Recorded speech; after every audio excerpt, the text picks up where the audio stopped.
Channel Punjabi ਦੇਖ ਰਹੇ ਦਰਸ਼ਕਾਂ ਦਾ ਪ੍ਰੋਗਰਾਮ ਫਰੰਟ ਲਾਈਨ ਵਿੱਚ ਬਹੁਤ-ਬਹੁਤ ਸਵਾਗਤ। ਦੋਸਤੋ ਹਾਜ਼ਰ ਹਾਂ ਅੱਜ ਦੀਆਂ ਕੁਝ ਗੱਲਾਂ, ਅੱਜ ਦੀਆਂ ਕੁਝ ਖਬਰਾਂ ਤੁਹਾਡੇ ਨਾਲ ਸਾਂਝੀਆਂ ਕਰਨ ਦੇ ਲਈ।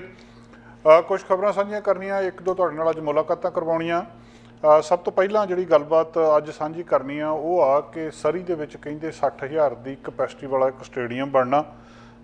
ਇਸ ਵੇਲੇ ਦੇ ਮੇਅਰ ਡੱਗ ਮਕੱਲਮ ਦੁਬਾਰਾ ਇਲੈਕਸ਼ਨ ਲੜ ਰਹੇ ਆ ਤੇ ਉਹਨਾਂ ਨੇ ਆਪਣੀ ਸੇਫ ਸਰੀ ਵੱਲੋਂ ਇਸ ਗੱਲ ਦਾ ਐਲਾਨ ਕੀਤਾ ਕਿ ਜੇ ਉਹ ਮੇਅਰ ਬਣਦੇ ਆ ਤਾਂ ਇਹ ਸਟੇਡੀਅਮ ਬਣਾਉਣਗੇ। ਇਹਦੇ ਉੱਤੇ ਕਾਫੀ ਚਰਚਾ ਚੱਲ ਰਹੀ ਹੈ, ਇਹ ਤੁਹਾਡੇ ਨਾਲ ਗੱਲਬਾਤ ਸਾਂਝੀ ਕਰਨੀ ਹੈ।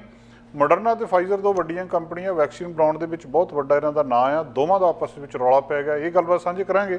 BC ਦੇ ਵਿੱਚ ਡਾਕਟਰਾਂ ਦੀ ਕਮੀ ਪੂਰੀ ਕਰਨ ਲਈ ਜਿਹੜਾ ਯਤਨ ਕਰ ਰਿਹਾ ਉਹ ਮਾਹਰ ਕਹਿ ਰਿਹਾ ਵੀ ਥੋੜ੍ਹੇ ਸਮੇਂ ਲਈ ਤਾਂ ਠੀਕ ਆ, ਪਰ ਲੌਂਗ ਟਰਮ ਵਿੱਚ ਇਹਦਾ ਬਹੁਤਾ ਅਸਰ ਨਹੀਂ ਪੈਣਾ। ਹਸਪਤਾਲਾਂ ਦੇ ਵਿੱਚ ਸਫਾਈ ਕਰਨ ਦੇ ਲਈ ਰੋਬੋਟ ਯੂਜ਼ ਕੀਤੇ ਜਾ ਰਹੇ ਆ। ਇਹ ਰੋਬੋਟ ਕੀ ਕਰਦੇ ਆ, ਕਿੱਦਾਂ ਕਮਰਿਆਂ ਦੇ ਵਿੱਚ ਜਾ ਕੇ ਸਫਾਈ ਕਰਦੇ, ਮਤਲਬ ਕੰਪਿਊਟਰ ਦੇ ਨਾਲ ਆਪਣੇ ਆਪ ਸਫਾਈ ਹੋ ਰਹੀ ਹੈ। ਇਹ ਗੱਲਬਾਤ ਵੀ ਤੁਹਾਡੇ ਨਾਲ ਸਾਂਝੀ ਕਰਨੀ ਹੈ। ਅਲਬਰਟਾ ਦੇ ਵਿੱਚ ਇੱਕ ਰੈਕਟ ਰੱਖਣ ਦੀ ਰਜਿਸਟਰੀ ਬਣਾਉਣ ਦੀ ਕੋਸ਼ਿਸ਼ ਕੀਤੀ ਹੈ ਸਾਰੇ ਟੀਚਰਾਂ ਦੀ, ਵੀ ਜਿਹੜੇ ਟੀਚਰ ਹੁਣ ਤੱਕ 1954 ਜਾਂ 55 ਤੋਂ ਲੈ ਕੇ ਹੁਣ ਤੱਕ ਸੀਗੇ ਸਾਰਿਆਂ ਦਾ ਇੱਕ ਡਾਟਾਬੇਸ ਬਣਾਇਆ ਜਾਵੇ ਤੇ ਉਹਦੇ ਵਿੱਚ ਬਹੁਤ ਸਾਰੇ ਉਹਨਾਂ ਟੀਚਰਾਂ ਦੇ ਘਰਾਂ ਦੇ ਵਿੱਚ ਵੀ ਚਿੱਠੀਆਂ ਚਲੀਆਂ ਗਈਆਂ ਜਿਹੜੇ ਇਸ ਦੁਨੀਆ 'ਤੇ ਨਹੀਂ ਹੈ। ਉਹਦੇ ਨਾਲ ਲੋਕ ਅਪਸੈਟ ਹੋਏ ਨੇ, ਉਹ ਵੀ ਗੱਲਬਾਤ ਤੁਹਾਡੇ ਨਾਲ ਕਰਨੀ ਹੈ। ਟੋਰਾਂਟੋ ਦੇ ਵਿੱਚ ਜਿਹੜੇ ਮਰੀਜ਼ ਨੇ ਉਹਨਾਂ ਨੂੰ ਨਵੇਂ ਲੈਜਿਸਲੇਸ਼ਨ ਦੇ ਤਹਿਤ ਦੂਜੀਆਂ ਲੌਂਗ ਟਰਮ ਕੇਅਰ ਦੇ ਵਿੱਚ ਜਾਂ ਦੂਜੀਆਂ ਥਾਵਾਂ ਦੇ ਉੱਤੇ ਤਬਦੀਲ ਕੀਤਾ ਜਾ ਰਿਹਾ। ਇਹ ਕੀ ਮਾਮਲਾ, ਇਹਦੀ ਕੋਈ ਚਰਚਾ ਹੋ ਰਹੀ ਹੈ, ਇਹ ਵੀ ਤੁਹਾਡੇ ਨਾਲ ਗੱਲਬਾਤ ਕਰਨੀ ਹੈ। ਅਤੇ ਅੱਜ ਅਸੀਂ ਇਸ ਦਾ ਕੁਲਦੀਪ ਸਿੰਘ ਸਿੱਧੂ ਜਿਹੜੇ ਖਾਲਸਾ ਕ੍ਰੈਡਿਟ ਯੂਨੀਅਨ ਤੋਰਾਂ ਨਾਲ ਖਾਸ ਗੱਲਬਾਤ ਕਰਨੀ ਹੈ। ਵਿਆਜ ਦਰਾਂ ਵੱਧ ਰਹੀਆਂ, ਲਗਾਤਾਰ ਵੱਧ ਰਹੀਆਂ, ਔਰ ਹੁਣ ਆ ਥੋੜ੍ਹੇ ਦਿਨਾਂ ਨੂੰ ਫੇਰ 2 ਹਫ਼ਤੇ ਬਾਅਦ ਫੇਰ ਵਾਰੀ ਆ ਗਈ ਹੈ। Bank of Canada the meeting ਹੋਣੀ ਹੈ, ਸਾਲ 'ਚ 8 ਵਾਰੀ ਮੀਟਿੰਗ ਕਰਦੀ ਹੈ, ਬੁੱਧਵਾਰ ਨੂੰ ਮੀਟਿੰਗ ਕਰਦੀ ਹੈ ਅਤੇ ਇਸ ਮੀਟਿੰਗ ਦੇ ਵਿੱਚ ਕੀ ਹੋਊਗਾ, ਇਹਦਾ ਕੀ ਅਸਰ ਹੋਊਗਾ, ਇਹ ਗੱਲਬਾਤ ਕਰਾਂਗੇ। ਸਰੀ ਮੇਅਰ ਦੀ ਚੋਣ ਦੇ ਲਈ ਕੁਲਦੀਪ ਪੇਲੀਆ ਚੋਣ ਲੜ ਰਹੇ। ਉਹ ਕਹਿੰਦੇ ਮੈਂ ਆਮ ਆਦਮੀ ਆ ਅਤੇ ਆਮ ਆਦਮੀ ਇੱਥੇ ਚੋਣ ਲੜ ਰਿਹਾ ਕਿ ਵੱਡੀ ਉਹਨਾਂ ਕੋਲ ਟੀਮ ਨਹੀਂ, ਕੁਛ ਨਹੀਂ। ਕੀ ਕਹਿ ਰਹੇ ਨੇ, ਕਿਉਂ ਚੋਣ ਲੜ ਰਹੇ ਨੇ ਅਤੇ ਕਿੰਨੇ ਕੁ ਚਾਂਸ ਆ ਵੀ ਇਹ ਚੋਣ ਜਿੱਤ ਜਾਣਗੇ, ਇਹ ਮਾਮਲਾ ਵੀ ਤੁਹਾਡੇ ਨਾਲ ਅੱਜ ਸਾਂਝਾ ਕਰਨਾ। ਪਹਿਲੀ ਖਬਰ ਸਰੀ ਵਿੱਚ ਬਣਨ ਵਾਲੇ ਇੱਕ ਸਟੇਡੀਅਮ ਬਾਰੇ। 15 ਅਕਤੂਬਰ ਨੂੰ ਸਰੀ ਦੀ ਇਲੈਕਸ਼ਨ ਹੋਣੀ ਹੈ। ਸਿਵਕ ਇਲੈਕਸ਼ਨ ਦੇ ਵਿੱਚ ਵੱਖ-ਵੱਖ ਸਲੇਟਾਂ ਸਾਹਮਣੇ ਆ ਚੁੱਕੀਆਂ ਅਤੇ ਉਹਨਾਂ ਦੇ ਵੱਖ-ਵੱਖ ਉਮੀਦਵਾਰ ਆਪਣੇ ਵੱਖ-ਵੱਖ ਤਰੀਕੇ ਦੇ ਵਾਅਦੇ ਕਰ ਰਹੇ ਨੇ। ਸਰੀ ਦੇ ਇਸ ਵੇਲੇ ਦੇ ਮੇਅਰ ਡੱਗ ਮਕੱਲਮ ਦੁਬਾਰਾ ਚੋਣ ਲੜ ਰਹੇ ਆ ਅਤੇ ਉਹਨਾਂ ਨੇ ਇਸ ਵੇਲੇ ਇਹ ਕਿਹਾ ਕਿ ਜੇ ਉਹ ਮੇਅਰ ਬਣ ਜਾਂਦੇ ਆ ਤਾਂ ਸਰੀ ਦੇ ਵਿੱਚ ਇੱਕ ਬਹੁਤ ਵੱਡਾ ਸਟੇਡੀਅਮ ਬਣਾਉਣਗੇ ਔਰ ਸਟੇਡੀਅਮ ਦੇ ਵਿੱਚ 60,000 ਸੀਟਾਂ ਹੋਣਗੀਆਂ। ਕਲੋਵਰਡੇਲ ਦੇ ਵਿੱਚ ਉਹਨਾਂ ਨੇ ਪਿਛਲੇ ਦਿਨਾਂ ਦੇ ਵਿੱਚ ਐਲਾਨ ਕੀਤਾ ਸੀ ਸੇਫ ਸਰੀ ਕੋਲੀਸ਼ਨ ਵੱਲੋਂ ਕਿ multi use stadium city of Surrey ਦੇ ਵਿੱਚ ਬਣਾਇਆ ਜਾਊਗਾ ਔਰ ਇਹ ਸਟੇਡੀਅਮ ਕੈਨੇਡਾ ਦੇ ਵਿੱਚ ਆਪਣੇ ਆਪ ਦੇ ਵਿੱਚ ਸਭ ਤੋਂ ਵੱਡਾ ਹੋਊਗਾ। ਇਸ ਗੱਲਬਾਤ ਦੇ ਉੱਤੇ ਦੋ ਧਿਰਾਂ ਸਾਹਮਣੇ ਨੇ। ਇੱਕ ਧਿਰ ਇਹ ਕਹਿ ਰਹੀ ਹੈ ਕਿ ਇਹ ਬਹੁਤ ਵਧੀਆ ਗੱਲ ਆ, ਸਰੀ ਦੇ ਵਿੱਚ ਸਟੇਡੀਅਮ ਬਣਾਉਣਾ ਆਪਣੇ ਆਪ ਦੇ ਵਿੱਚ ਬਹੁਤ ਵੱਡੀ ਗੱਲ ਹੋਊਗੀ। ਮੇਰੇ ਡੱਗ ਮਕੱਲਮ ਨੇ ਜਿਹੜਾ ਐਲਾਨ ਕੀਤਾ ਬਹੁਤ ਦੂਰ ਅੰਦੇਸ਼ੀ ਵਾਲਾ ਐਲਾਨ ਆ। ਆਉਣ ਵਾਲੇ ਸਮੇਂ ਦੇ ਵਿੱਚ ਸਰੀ ਦੀ ਪਾਪੂਲੇਸ਼ਨ ਵੈਨਕੂਵਰ ਦੀ ਪਾਪੂਲੇਸ਼ਨ ਤੋਂ ਵੀ ਅੱਗੇ ਚਲੇ ਜਾਣੀ ਆ ਅਤੇ ਉਸ ਵੇਲੇ ਫਿਰ ਇੱਥੇ ਇਸ ਤਰ੍ਹਾਂ ਦੀ ਚੀਜ਼ ਹੋਣੀ ਬਹੁਤ ਜ਼ਰੂਰੀ ਹੈ। 60,000 ਦੀ ਕਪੈਸਿਟੀ ਵਾਲਾ ਇੱਕ ਸਟੇਡੀਅਮ, ਇਹਦੇ ਲਈ ਲੋਕੇਸ਼ਨ ਹਜੇ ਤੱਕ ਪਤਾ ਨਹੀਂ ਕਿੱਥੇ ਬਣਨਾ ਆ। ਉਹਨਾਂ ਨੇ ਲੋਕੇਸ਼ਨ ਨਹੀਂ ਹਜੇ ਤੱਕ ਇਹਦੇ ਲਈ ਡਿਸਾਈਡ ਕੀਤੀ, ਪਰ ਉਹਨਾਂ ਨੇ ਵਾਅਦਾ ਕੀਤਾ ਆ ਕਿ ਜੇ ਦੁਬਾਰਾ ਡੱਗ ਮਕੱਲਮ ਮੇਅਰ ਬਣਦੇ ਆ ਤਾਂ ਉਹ ਇਸ ਸਟੇਡੀਅਮ ਨੂੰ ਬਣਾਉਣਗੇ।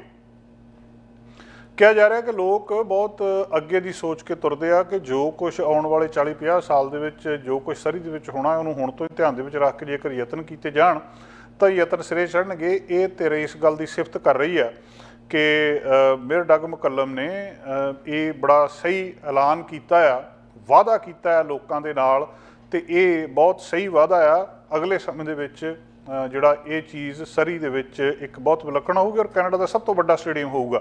60,000 ਬੰਦਾ ਇਹਦੇ ਵਿੱਚ ਬੈਠ ਸਕਦਾ ਹੋਊਗਾ। ਹੁਣ ਸਰੀ ਦੇ ਵਿੱਚ ਸਟੇਡੀਅਮ ਬਣਦਾ ਕਿ ਨਹੀਂ ਬਣਦਾ ਇਹ ਬਾਅਦ ਦੀ ਗੱਲ ਆ। ਪਹਿਲਾਂ ਸਾਨੂੰ ਆਲੇ ਦੁਆਲੇ ਨਿਗਾਹ ਮਾਰਨੀ ਪਊਗੀ ਕਿ ਇੱਥੇ ਹੈ ਕੀ ਆ। ਸਾਡੇ ਕੋਲ ਇਸ ਵੇਲੇ BC ਪਲੇਸ ਲੋਅਰ ਮੇਨਲੈਂਡ ਦੇ ਵਿੱਚ ਤੁਸੀਂ ਜਾਣਦੇ ਆ ਸਭ ਤੋਂ ਵੱਡਾ ਸਟੇਡੀਅਮ ਆ ਇਸ ਵੇਲੇ। 54,000 ਸੀਟਾਂ ਨੇ ਇਹਦੇ ਵਿੱਚ ਅਤੇ ਇਹ ਵੀ ਕਹਿੰਦੇ ਪੂਰਾ ਨਹੀਂ ਭਰਦਾ 54,000 ਸੀਟਾਂ। ਅਤੇ BC ਲਾਇਨਸ ਗੇਮ ਦੇ ਵਿੱਚ 2015 ਦੇ ਵਿੱਚ 21,000 ਬੰਦਾ ਗਿਆ ਸੀ ਅਤੇ 40 ਕੁ ਸਾਲ ਪਹਿਲਾਂ ਜਿਹੜਾ CFL ਦੇ 1986 ਦੇ ਵਿੱਚ 46,000 ਬੰਦਾ ਇੱਥੇ ਗਿਆ ਸੀ। ਸੋ ਕਹਿਣ ਦਾ ਮਤਲਬ ਇਹ ਆ ਕਿ ਭਰਿਆ ਤਾਂ ਉਹ BC ਵਾਲਾ ਨਹੀਂ ਕਦੇ ਪੂਰਾ, ਅਤੇ ਜਿਹਦੇ ਵਿੱਚ ਕਿ ਕਪੈਸਿਟੀ ਉਹਦੀ 54,000 ਆ ਅਤੇ ਫਿਰ 60,000 ਵਾਲਾ ਸਰੀ ਦੇ ਵਿੱਚ ਕਿੱਥੋਂ ਭਰ ਜੂਗਾ। ਇਹਦੀ ਆਲੋਚਨਾ ਹੋ ਰਹੀ ਆ। ਜਦੋਂ ਨਿਗਾਹ ਮਾਰ ਕੇ ਦੇਖਦੇ ਹਾਂ ਕਿ ਸਾਡੇ ਕੈਨੇਡਾ ਦੇ ਵਿੱਚ ਸਟੇਡੀਅਮ ਵੱਡੇ ਕਿਹੜੇ ਆ। ਕਾਮਨਵੈਲਥ ਸਟੇਡੀਅਮ ਐਡਮਿੰਟਨ ਦੇ ਵਿੱਚ ਸਭ ਤੋਂ ਵੱਡਾ ਸਟੇਡੀਅਮ ਇਸ ਵੇਲੇ ਮੰਨਿਆ ਜਾ ਰਿਹਾ ਹੈ। 53,000 ਜਿਹੜੀ ਇਹਦੀ ਕਪੈਸਿਟੀ ਬਣਦੇ ਆ। ਓਲੰਪਿਕ ਸਟੇਡੀਅਮ ਜਿਹੜਾ ਮੌਂਟਰੀਅਲ ਦੇ ਵਿੱਚ ਦੂਜੇ ਨੰਬਰ ਦੇ ਉੱਤੇ ਆਉਂਦਾ, BC ਪਲੇਸ ਤੀਜੇ ਨੰਬਰ ਦੇ ਉੱਤੇ ਆਉਂਦਾ, ਰੋਜਰਸ ਅਰੀਨਾ ਆ ਇਹ ਚੌਥੇ ਨੰਬਰ ਦੇ ਉੱਤੇ ਆਉਂਦਾ। ਅਤੇ ਜੇ ਸਰੀ ਦੇ ਵਿੱਚ 60,000 ਦੀ ਕਪੈਸਿਟੀ ਵਾਲਾ ਸਟੇਡੀਅਮ ਬਣ ਜਾਂਦਾ ਆ ਤਾਂ ਇਹ ਕੈਨੇਡਾ ਦਾ ਸਭ ਤੋਂ ਵੱਡਾ ਸਟੇਡੀਅਮ ਹੋਏਗਾ। ਸੋ ਇਹਨਾਂ ਸਾਰੇ ਕੇਸਸ ਦੇ ਵਿੱਚ ਹੁਣ ਇਸ ਵੇਲੇ ਇਹ ਚਰਚਾ ਚੱਲ ਰਹੀ ਆ ਕਿ ਜਿਹੜਾ ਮੇਅਰ ਡਗ ਮਕੱਲਮ ਨੇ ਵਾਅਦਾ ਕੀਤਾ ਇਹ ਠੀਕ ਹੈਗਾ ਆ ਕਿ ਲੋਕਾਂ ਨੂੰ ਸਿਰਫ ਲੁਭਾਉਣ ਦੇ ਲਈ ਆ। ਜਿਹੜੇ ਵਿਰੋਧੀ ਧਿਰ ਦੇ ਉਮੀਦਵਾਰ ਨੇ, ਜਿੰਨੇ ਉਮੀਦਵਾਰ ਖੜੇ ਆ, ਉਹ ਲਗਭਗ ਸਾਰੇ ਇਸ ਗੱਲ ਨੂੰ ਕਹਿੰਦੇ ਵੀ ਇਹ ਐਵੇਂ ਹੀ ਗੱਲ ਕਹਿ ਦਿੱਤੀ ਹੈ, ਇਹਦੀ ਕੋਈ ਲੋੜ ਨਹੀਂ ਆ, ਲੋਕਾਂ ਨੂੰ ਹੋਰ ਚੀਜ਼ਾਂ ਦੀ ਲੋੜ ਆ। 60,000 ਦੀ ਕੈਪੈਸਿਟੀ ਵਾਲੇ ਸਟੇਡੀਅਮ ਦੇ ਵਿੱਚ ਬੈਠਣਾ ਕਹਿੰਦੇ ਆ, ਇਹ ਮਤਲਬ ਪ੍ਰਪੋਜ਼ਲ ਜਿਹੜਾ ਆ ਆਪਣੇ ਆਪ ਦੇ ਵਿੱਚ ਕੋਈ ਬਹੁਤਾ ਪ੍ਰੈਕਟੀਕਲ ਪ੍ਰਪੋਜ਼ਲ ਨਹੀਂ ਆ। ਕਿੱਥੇ ਬਣਨਾ, ਉਹਦੇ 'ਤੇ ਕਿੰਨਾ ਖਰਚਾ ਆਉਣਾ, ਉਹ ਖਰਚਾ ਕਿੱਥੋਂ ਆਉਣਾ, ਇਹ ਸਾਰਾ ਕੁਛ ਉਹ ਕਹਿੰਦੇ ਇੱਕ ਮਤਲਬ ਐਵੇਂ ਹੀ ਗੱਲਬਾਤ ਕਰ ਦਿੱਤੀ ਗਈ ਹੈ ਲੋਕਾਂ ਦਾ ਧਿਆਨ ਆਪਣੇ ਵੱਲ ਖਿੱਚਣ ਦੇ ਲਈ। ਅਸਲ ਦੇ ਵਿੱਚ ਇਹ ਚੀਜ਼ ਨਾ ਤਾਂ ਅਫੋਰਡੇਬਲ ਆ, ਨਾ ਵਰਕੇਬਲ ਆ, ਅਤੇ ਨਾ ਹੀ ਇਹਦੀ ਉਹ ਕਹਿੰਦੇ ਐਡੀ ਵੱਡੀ ਲੋੜ ਆ ਇਸ ਵੇਲੇ ਐਡੇ ਵੱਡੇ ਸਾਈਜ਼ ਦੇ ਸਟੇਡੀਅਮ ਦੀ ਸਰੀ ਦੇ ਵਿੱਚ। ਹੁਣ ਕਿਉਂਕਿ ਇਹਦਾ ਮਲਟੀਪਰਪਜ਼ ਯੂਜ਼ ਹੋਣਾ ਆ। ਦੂਜੀ ਗੱਲ ਜਿਹੜਾ ਇਹਦੇ ਹੱਕ ਦੇ ਵਿੱਚ ਇਹ ਗੱਲ ਕਹੀ ਜਾ ਰਹੀ ਆ ਕਿ ਜੇ ਤੁਸੀਂ ਦੇਖੋ ਜਿਹੜਾ ਕਿੰਨੇ ਸਾਲ ਪਹਿਲਾਂ BC ਪਲੇਸ ਬਣਿਆ ਸੀ ਜੀ, ਉਸ ਵੇਲੇ ਲੋਕ ਇਹ ਸੋਚਦੇ ਵੀ ਇਹਦੀ ਉਸ ਵੇਲੇ ਲੋੜ ਨਹੀਂ ਆ, ਤਾਂ ਫਿਰ ਇਸੇ ਤਰ੍ਹਾਂ ਹੀ ਅੱਜ ਲੋਕ ਸੋਚਦੇ ਆ। ਸਮੇਂ ਤੋਂ 40-50 ਸਾਲ ਪਹਿਲਾਂ ਸੋਚ ਕੇ ਚੱਲਣ ਵਾਲੇ ਲੋਕ ਜ਼ਿਆਦਾ ਕਾਮਯਾਬ ਹੁੰਦੇ ਆ। ਸਰੀ ਕੈਨੇਡਾ ਦਾ ਇੱਕ ਬਹੁਤ ਵਿਲੱਖਣ ਸ਼ਹਿਰ ਹੋਣਾ ਅਤੇ ਆਉਣ ਵਾਲੇ ਸਮੇਂ ਦੇ ਵਿੱਚ ਇਹਨੇ ਵੈਨਕੂਵਰ ਤੋਂ ਇੱਕ ਪੁਆਇੰਟ ਦੇ ਉੱਤੇ ਜਾ ਕੇ ਅੱਗੇ ਲੰਘ ਜਾਣਾ ਅਤੇ ਕੁਦਰਤੀ ਤੌਰ ਦੇ ਉੱਤੇ ਇਹਨੂੰ ਫਿਰ ਉਸ ਲੈਵਲ ਦਾ ਇਨਫਰਾਸਟਰਕਚਰ ਚਾਹੀਦਾ ਹੋਊਗਾ। ਸੋ ਇਸ ਗੱਲਬਾਤ ਦੇ ਉੱਤੇ, ਇਸ ਐਲਾਨ ਦੇ ਉੱਤੇ, ਸੋਸ਼ਲ ਮੀਡੀਆ ਦੇ ਉੱਤੇ ਵੀ ਅਤੇ ਆਮ ਲੋਕ ਵੀ, ਕੁਛ ਲੋਕ ਇਹਦੇ ਹੱਕ ਵਿੱਚ ਬੋਲ ਰਹੇ ਆ ਕਿ ਐਲਾਨ ਬਿਲਕੁਲ ਸਹੀ ਆ, ਬਿਲਕੁਲ ਸਹੀ ਸਮੇਂ 'ਤੇ ਲਿਆ ਗਿਆ ਫੈਸਲਾ ਆ। ਇੱਦਾਂ ਦੀਆਂ ਫੈਸਿਲਿਟੀ ਸਰੀ ਦੇ ਵਿੱਚ ਹੋਣੀਆਂ ਚਾਹੀਦੀਆਂ। ਜਿਸ ਕਿਸਮ ਦੇ ਸਰੀ ਦੇ ਵਿੱਚੋਂ ਪਲੇਅਰ, ਸਰੀ ਦੇ ਵਿੱਚੋਂ ਸਪੋਰਟਸ, ਰਿਕ੍ਰੀਏਸ਼ਨ, ਜੋ ਕੁਛ ਇੱਥੇ ਨਿਕਲਦਾ ਆ ਉਸ ਹਿਸਾਬ ਦੇ ਨਾਲ ਇਹ ਬਣਨਾ ਚਾਹੀਦਾ। ਅਤੇ 60,000 ਸੀਟਾਂ ਵਾਲਾ ਸਟੇਡੀਅਮ, ਅਤੇ ਦੂਜੇ ਪਾਸੇ ਜਿਹੜੇ ਲੋਕ ਨੇ ਉਹ ਇਹਨੂੰ ਕਹਿ ਰਹੇ ਆ ਕਿ ਨਹੀਂ, ਇਹ ਕੋਈ ਬਹੁਤਾ ਸਹੀ ਐਲਾਨ ਨਹੀਂ ਆ, ਇਹਦੀ ਕੋਈ ਲੋੜ ਨਹੀਂ ਆ। ਜੇ BC ਪਲੇਸ ਦੇ ਵਿੱਚ ਵੀ ਸਿਰਫ ਕੁਛ ਜਿਹੜੀਆਂ ਖੇਡਾਂ ਦੇ ਲਈ ਕੁਛ ਗੇਮਸ ਹੀ ਉੱਥੇ ਹੁੰਦੀਆਂ ਜਿਹੜੀਆਂ ਦਹਾਕਿਆਂ ਦੇ ਵਿੱਚ ਇੱਕ ਅੱਧਾ ਜਾਂ ਕਿਤੇ ਜਾ ਕੇ ਉਹਦੀ ਕਪੈਸਿਟੀ ਦੇ ਨੇੜੇ ਤੇੜੇ ਜਾਂਦਾ, ਜੇ ਉਹ ਇੱਕ ਚਿੱਟਾ ਹਾਥੀ ਬਣਿਆ ਆ ਅਤੇ ਇੱਕ ਹੋਰ ਚਿੱਟਾ ਹਾਥੀ ਇੱਥੇ ਸਰੀ ਦੇ ਵਿੱਚ ਬੰਨ੍ਹਣ ਵਾਲੀ ਗੱਲ ਜਿਹੜੇ ਡਗ ਮਕੱਲਮ ਕਰ ਰਹੇ ਆ, ਰੈਲੇਵੈਂਸ ਇਹਦੀ ਅਜੇ ਤੱਕ ਕੋਈ ਨਹੀਂ ਆ। ਇਹਦੇ 'ਚ ਕਿੰਨਾ ਕੁ ਸਰਕਾਰ ਪੈਸਾ ਪਾਉਂਦੀ ਆ, ਕਿੰਨੇ ਇਹਦੇ 'ਚ ਪ੍ਰਾਈਵੇਟ ਇਨਵੈਸਟਰ ਕੀ ਕਰਦੇ ਆ, ਇਹ ਹਾਲਾਂਕਿ ਪਲਾਨ ਬਾਅਦ ਦੇ ਵਿੱਚ ਇਹਦਾ ਸਾਹਮਣੇ ਆਊਗਾ। ਪਰ ਹਜੇ ਵੀ ਜਿਹੜੇ ਬਹੁਤੇ ਲੋਕ ਨੇ ਉਹ ਇਹਦੇ ਬਾਰੇ ਦੋਵੇਂ ਤਰ੍ਹਾਂ ਸੋਚ ਰਹੇ ਨੇ। ਕੁਛ ਲੋਕ ਇਹਦੇ ਹੱਕ ਵਿੱਚ ਨੇ, ਕੁਛ ਲੋਕ ਇਹਦੇ ਉਲਟ ਸੋਚ ਰਹੇ ਨੇ। ਜਿਹੜੇ ਹੁਣ ਦੇ ਸਾਡੇ ਦੂਜੇ ਉਮੀਦਵਾਰ ਨੇ ਮੇਅਰ ਦੇ, ਉਹ ਇਹਨੂੰ ਜਿਹੜਾ ਅਨਵਰਕੇਬਲ, ਅਨਅਫੋਰਡੇਬਲ ਕਹਿ ਰਹੇ ਆ ਕਿ ਇਹ ਇੱਕ ਫੈਂਟੈਸੀ ਆ, ਰਿਐਲਿਟੀ ਦੇ ਵਿੱਚ ਨਹੀਂ ਆਉਣੀ, ਐਵੇਂ ਹੀ ਜਿਹੜੀ ਗੱਲਬਾਤ ਹੈਗੀ ਆ। ਅਤੇ ਕੁਛ ਜਿਹੜੇ ਸੁਜੈਸਟ ਕਰ ਰਹੇ ਆ, ਜਿਵੇਂ ਗੌਰਡੀ ਹੌਗ ਹੋਰਾਂ ਨੇ ਕਿਹਾ ਕਿ ਇਹ ਇੱਕ ਚਿੱਟੇ ਹਾਥੀ ਵਾਂਗੂ ਹੋਊਗਾ ਟੈਕਸ ਪੇਅਰ ਦੇ ਉੱਤੇ। ਅਤੇ ਸਰੀ ਫਾਰਵਰਡ ਤੋਂ ਜਿਨੀ ਸਿਮਸ, ਸਰੀ ਕਨੈਕਟ ਤੋਂ ਕੈਂਡੀਡੇਟ ਬ੍ਰੈਂਡਾ ਲੌਕ, ਉਹ ਵੀ ਬਹੁਤ ਇਹਦੇ ਹੱਕ ਵਿੱਚ ਨਹੀਂ ਆ ਕਿ ਇਹ ਸਟੇਡੀਅਮ ਹੋਣਾ ਚਾਹੀਦਾ ਆ। ਸੁਖ ਧਾਲੀਵਾਲ ਹੋਣੀ ਵੀ ਕਿਹਾ ਕਿ ਅਨਵਰਕੇਬਲ ਅਤੇ ਅਨਅਫੋਰਡੇਬਲ ਆ। ਪਰ ਜਿਹੜੇ ਲੋਕ ਡਗ ਮਕੱਲਮ ਦੀ ਸਲੇਟ ਦੀ ਸਪੋਰਟ ਕਰਦੇ ਆ, ਉਹ ਕਹਿ ਰਹੇ ਆ ਕਿ ਇੱਕ ਸਹੀ ਸਮੇਂ ਦੇ ਉੱਤੇ ਬਹੁਤ ਦੂਰ ਅੰਦੇਸ਼ੀ ਨਾਲ ਲਿਆ ਗਿਆ ਫੈਸਲਾ ਆ, ਅਤੇ ਇਹੋ ਜਿਹੀ ਦੂਰ ਅੰਦੇਸ਼ੀ ਵਾਲਾ ਮੇਅਰ ਹੀ ਸਰੀ ਨੂੰ ਚਾਹੀਦਾ ਆ। ਇਹ ਮੇਅਰ ਬਣਦੇ ਆ ਕਿ ਨਹੀਂ, ਸਟੇਡੀਅਮ ਬਣਦਾ ਆ ਕਿ ਨਹੀਂ ਬਾਅਦ ਦੀ ਗੱਲ ਆ। ਪਰ ਇਸ ਵੇਲੇ ਸਰੀ ਸਿਵਿਕ ਇਲੈਕਸ਼ਨ ਦੇ ਵਿੱਚ ਡਗ ਮਕੱਲਮ ਵੱਲੋਂ ਐਲਾਨ ਕੀਤਾ ਗਿਆ, ਵਾਅਦਾ ਕੀਤਾ ਗਿਆ 60,000 ਸੀਟਾਂ ਵਾਲਾ ਸਟੇਡੀਅਮ ਚਰਚਾ ਦੇ ਵਿੱਚ ਜ਼ਰੂਰ ਆ।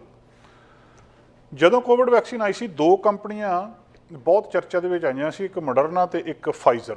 ਦੋਵਾਂ ਨੇ ਜਿਹੜੀਆਂ ਇਹ ਬਣਾਈਆਂ ਸੀਗੀਆਂ, ਜਿਹੜੀ ਵੈਕਸੀਨ ਬਣਾਈਆਂ ਸੀ, ਇੱਕ ਪਹਿਲੀ ਵੈਕਸੀਨ ਹੀ ਸੀ ਇਹਨਾਂ ਨੇ ਬਣਾਈ ਹੈ, ਪਹਿਲਾਂ ਤੋਂ ਵੈਕਸੀਨ ਬਣਾਉਂਦੀਆਂ ਆਈਆਂ ਅਤੇ ਇੱਕ ਦੂਜੇ ਦੇ ਕੰਪੀਟੀਟਰ ਨੇ।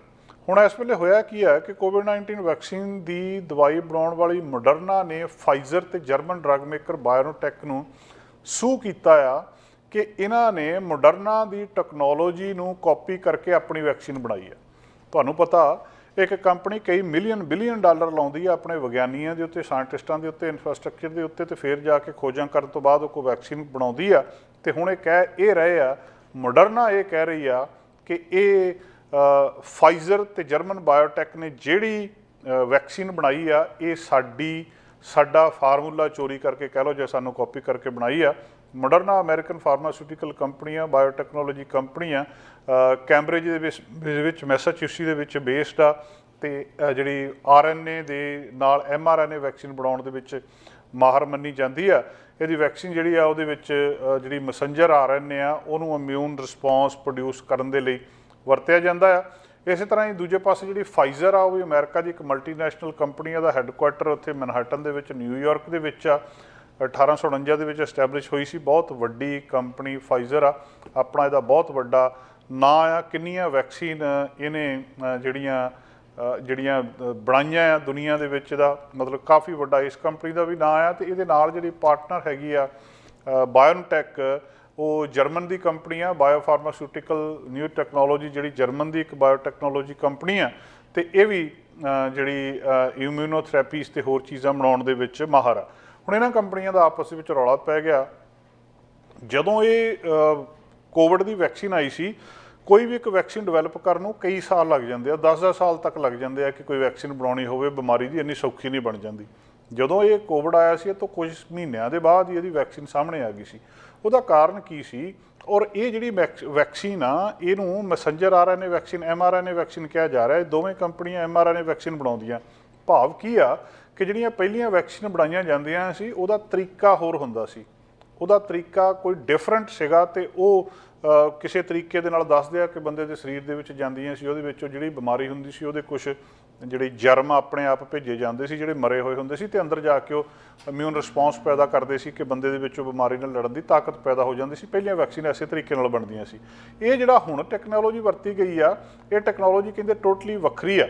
ਇਹ ਕਰਦੀ ਕੀ ਆ ਕਿ ਉਹਦੇ ਅੰਦਰ ਜਾ ਕੇ ਜਿਹੜਾ ਉਹਦਾ ਜੈਨੇਟਿਕ ਮਟੀਰੀਅਲ ਆ, ਉਹਦਾ RNA ਆ, ਉਹਦੇ ਨਾਲ ਕਹਿੰਦੇ ਉਹਦੇ ਅੰਦਰ ਕੋਈ ਇੱਦਾਂ ਦੀ ਜੈਨੇਟਿਕ ਕੋਡ ਭੇਜ ਦਿੱਤਾ ਜਾਂਦਾ, ਅਤੇ ਸਪਾਈਕ ਪ੍ਰੋਟੀਨ ਕੋਡ ਜਿਹੜੀ ਆ ਉਹਦਾ ਬਣ ਜਾਂਦਾ, ਜਿਹਦੇ ਨਾਲ ਉਹ ਬਿਮਾਰੀ ਆਪਣੇ ਆਪ ਖਤਮ ਹੋ ਜਾਂਦੀ ਆ ਅਤੇ ਇਮਿਊਨ ਸਿਸਟਮ ਨੂੰ ਉਹ ਰੈਕੋਗਨਾਈਜ਼ ਕਰਨ ਦੇ ਕਾਬਲ ਬਣਾ ਦਿੰਦੀ ਆ ਅਤੇ ਉਹ ਵਾਇਰਸ ਨੂੰ ਮਾਰ ਦਿੰਦਾ।